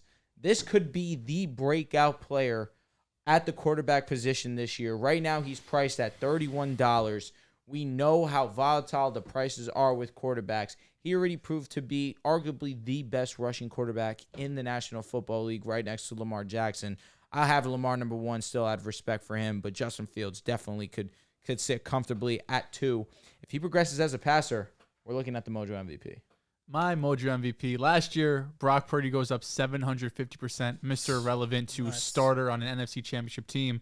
So I was looking what backup quarterback could come in, take a job, and keep the job. It's a guy I've been talking about a lot this preseason. Aiden O'Connell, the Raiders, 4th-round pick. Jimmy G, at some point this season, is going to get benched, whether it's for poor play, for injury, or the Raiders just sucking. Aiden O'Connell this preseason has been great, completing 70% of his passes, QBR of 108.4. So Aiden O'Connell, who is $4.97 right now, he's the guy that go from that to $15 next year, and you see a 300% increase. So that's my pick for Mojo MVP. My pick is Brock Purdy. Okay. Yeah. This is going to keep rising. 30 touchdowns, 3,500 yards, efficient as fuck. Top leader in QBR, passer rating, all the nice little stats you could look up on Pro Football Focus. Reference. Yeah, he will. He's in the 13 to 16 price, if I'm not mistaken. I think he was like 15. Yeah, he's at like 15. I think he can jump into the 22, 23. $13.72. Yeah, he'll get in the 20s. I think by the end of the year, he'll easily be in the 20s. For reference, Zach Wilson's $12.84. And he sucks. He doesn't play. Trey Lance. Look up Trey Lance. Trey Lance is probably around that Trey Lance is $11.77. As he should. Short him. Yeah. Brock will get into the 20s range. I can't wait. 30 touchdowns is a fact that's going to happen, though. I like it. It's nice. I like that. Pick a side awards. Listen, biggest team surprise and biggest team disappointment. Biggest team surprise, I'm going with the Green Bay Packers. Interesting. I think Jordan Love will be a good quarterback. The defense, I'm expecting for their results to match what they have on talent on paper. The offense is young, but I'm intrigued by a lot of these players. I think Christian Watson is a star. Matt LaFleur is a great play caller, man, and I think he's going to prove it this year. And I got the Packers winning the NFC North. And for disappointment, it's the Cleveland Browns. I don't think Deshaun Watson is getting back to that level. And if that doesn't happen, they don't make the playoffs, and that's a disappointment. My team surprise. So I have a pair of AFC North teams. Disappointment, I'm with you. The Cleveland Browns, the vibes this preseason, what I've seen from Deshaun, I don't love it. Guy. So I think they'll be the biggest disappointment. A team that people are expecting to go to the playoffs. Riv thinks they can win the division. I don't see it. My biggest team surprise is another AFC North team, the Steelers. On the opposite hand, they've looked great this preseason. I love the weapons they got. Kenny Pickett What's has your shown to be surprise? elite. They're finishing the same spot as he did last year? I think they could be a playoff team. Okay. Yeah, like that, I like think that. the Steelers coming into the season or coming into the offseason, I was like, they're going to be fourth, basically no matter what. But I've rose on them. A team that, even though I think I had them 10th in terms of AFC rankings, they have the coaching and they have pieces on both sides of the ball that could either step up like Pickett or stupid elite like TJ Watt that could carry them to a playoff spot. Did you go? I didn't. Go ahead. Thanks. Biggest team surprises, I got the Tennessee Titans because Okay. I do I like think that. they'll win the division. I think they'll be a sturdy team. Shout out to Mike Vrabel. They got D-Hop and all that good stuff. Another team surprise for me is the Cleveland Browns. All for the shit that you all just said. You have them last. Well, I have them first. First Give is a or stretch, take. but yeah, second If is Lamar's really, your MVP, yeah, second is really where I was like zoned in at Bengals second or third. third. Yeah, one of those. You know, and then another team surprise, the Chicago Bears, because I don't think they'll finish last. I'm not basically gonna all tell- your agendas. Yeah, I'm not going to tell you where they finish, but I don't think they'll finish last. Like, This is an agenda-based show. Yeah. of course. I mean, we're pick a side, man. Yeah. You gotta pick a And side. disappointments, I have the Broncos and the Chargers because Okay. I don't have the Chargers. You know, I have them high ranked, but I don't have them making the playoffs. And then Denver is just not going to be good again. Just sit and spin. How about that? Biggest team Spin. surprise. Biggest team surprise. The Pittsburgh Steelers. I firmly believe that this team is going to be. Well, they were 9-8 last season, and that really was more so about a late season surge. But I feel as if we're talking about the Cleveland Browns, we're talking about the Cincinnati Bengals, and we're talking about the Baltimore Ravens, and we're not giving enough credit to the Pittsburgh Steelers, who have been a model of consistency. Hey, yo. What happened? I looked Sin up spin? Sin Spin. Yeah, you're a sick guy. Shout out yo. to my brother Sean. An insult. Yeah, no. Biggest team disappointment. Look up definition of sit and spin. Oh, I don't want to Pretty know. self-explanatory. Yeah. Biggest team Bro wants to disappointment. put it in me and make it disappear. That's not what it is. I'm reading it right It's now. basically you sit down. And What you are- do what a are y'all spin on talking it. about? That's all it is. I told Group him to chat sit- not in? No. Oh, because it has a sexual connotation to it. correct. Correct. What did you mean by Oh, that's what I meant. the sexual connotation? Correct. Okay. My biggest team disappointment, and this is solely for the fact of This guy's rude. First time. the expectations. My bad. This guy has. We're so two, we're fucking 2.5 nerve. hours in. I'm Fucking a little casual. not dialed. So Hit another. those that have the expectation now that they brought in the Hall of Fame quarterback, it is Super Bowl or bust right now if you were a Jets fan. I don't see this team as a Super Bowl team. This is why I see them as a disappointment. I still have them as a top 10 team in the National Football That's your League. disappointment, the Jets? I think that with the fact that there are teams that I look at in the AFC that I believe in more. I do have my concerns about the offense, not so much about Aaron Rodgers, but more so about the offensive line and the weapons not named Garrett Wilson and Breece Hall. So for that fact, I think with championship expectations, I don't think they'll reach those heights. You like Dalvin Cook. Oh, I love Dalvin. It's one of my favorite running backs in the game. You know, I think about the New York Jets this year. The New York Jets this year are going worst to first. Sneak peek, award prediction. They're going worst to first. We can just do that one. Aaron Rodgers MVP, Garrett Wilson Offensive Player of the Year, Sauce Gardner Defensive Player Saleh. of the Year, Robert Saleh Coach of the Year, Breece Hall, comeback Player of the Year. I know DeMar Hamlin's going to win, but if there's a second place, it's Breece Hall.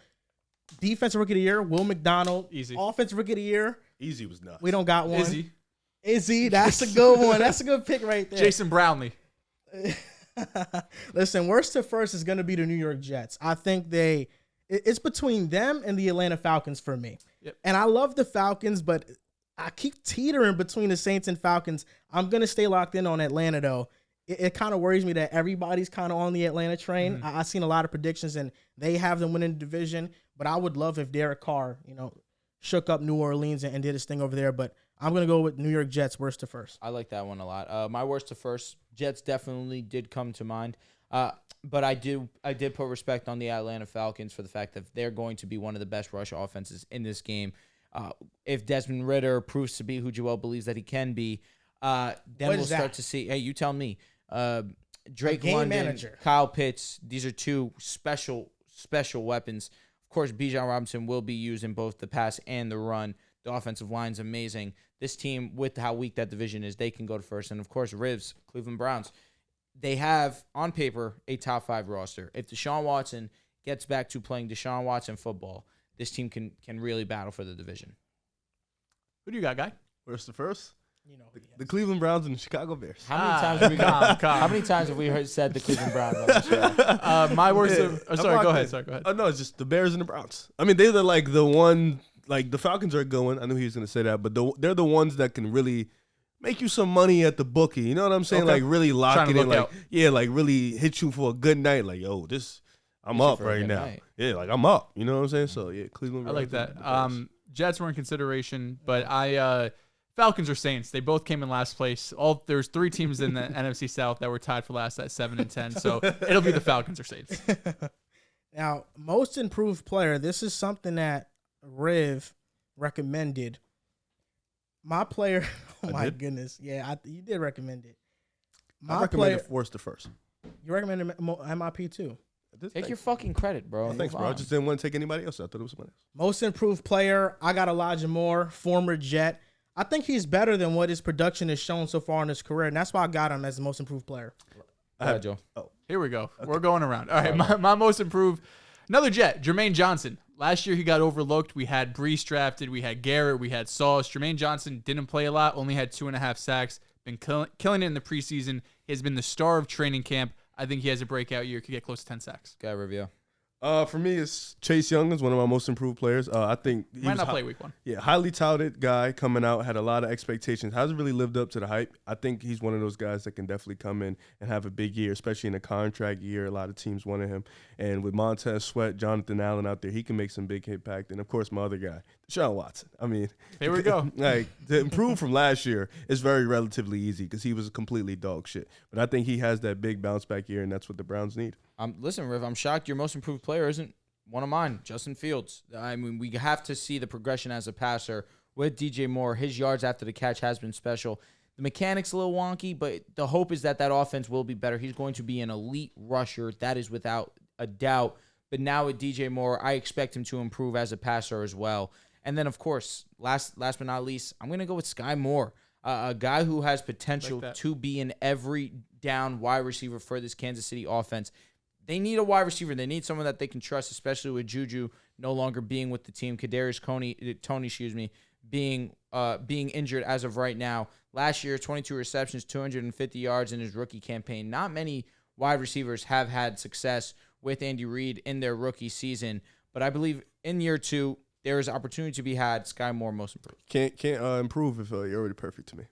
I respect. I mean, Deshaun Watson Needs improvement. I mean, he's definitely not perfect either. Man, I love the Chiefs picks. Defensively underrated. Trent McDuffie and Nick Bolton were 2 honorable mentions for most improved. Like that. Trent McDuffie, I think, can be a Pro Bowl corner next season. And Nick Bolton was an all-pro level linebacker, and hopefully he wins it this year. Okay, That's talk really to my me. thing. Bold predictions. I got 3 of them. I have 2. I have kept 1. I think Geno Smith will lead the league in interceptions next year. Ooh, okay. I like that. Okay. I only have 1. I know a lot of people right now think Russell Wilson has the worst contract in the NFL, but after next season, it's not going to be true. It's going to be Deshaun Watson. I think You're at just some going all point, in, huh? at some point this year, Deshaun Watson gets benched for Dorian Thompson-Robinson. He was actually good in the preseason. He was. Wow. That's my bold That's prediction. That is that's bold. A nut That's ass. bold. It's That's bold. why we're going bold. You know what I mean? Good. We were having a conversation about Reek and Garrett Wilson walking into that top 5 conversation. And in my brain, I was thinking, there's another guy, in the NFC East who doesn't get talked about a lot, who had his struggles in the beginning, dropped the ball a lot. Then last year, he kind of broke out as that true number He was 1. OD. So my bold prediction is instead of Garrett Wilson walking into that top 5, top 6 conversation, CeeDee Lamb, Fire. I think, I like walk that into one, that Riv. top They'll 5, beat the top Eagles in 6 the NFC Championship conversation. game. You see how you said it so yeah. fast. Crazy. But yeah, CeeDee Lamb is my guy. I love CeeDee, and I think that's my guy that would jump into that conversation. All right, I love my bold predictions. So here's 3 really quick ones. Bijan Robinson leads the league in scrimmage yards.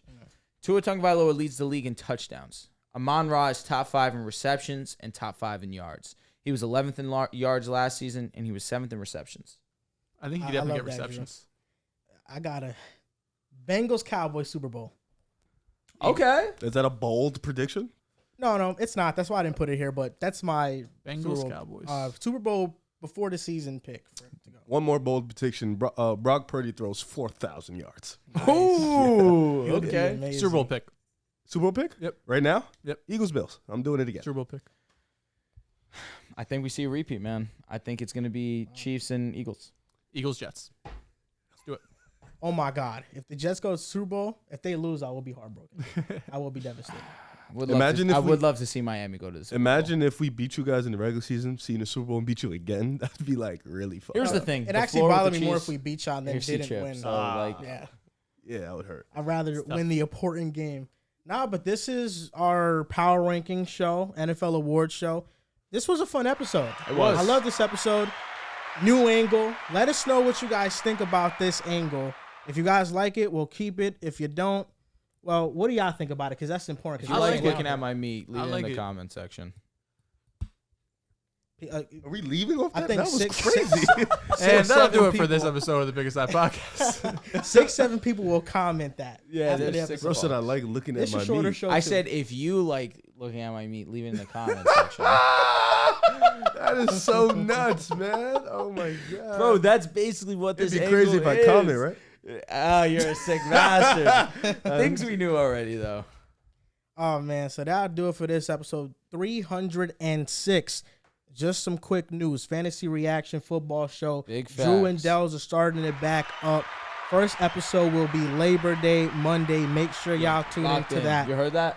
Labor Day, And Monday. then next podcast will be Tuesday. We'll still talk about what that's going to be. But you guys can follow us on Twitter at Pick a Side Pod, on Instagram and TikTok at Pick a Side Podcast. Thank you for watching, and we'll see you next time.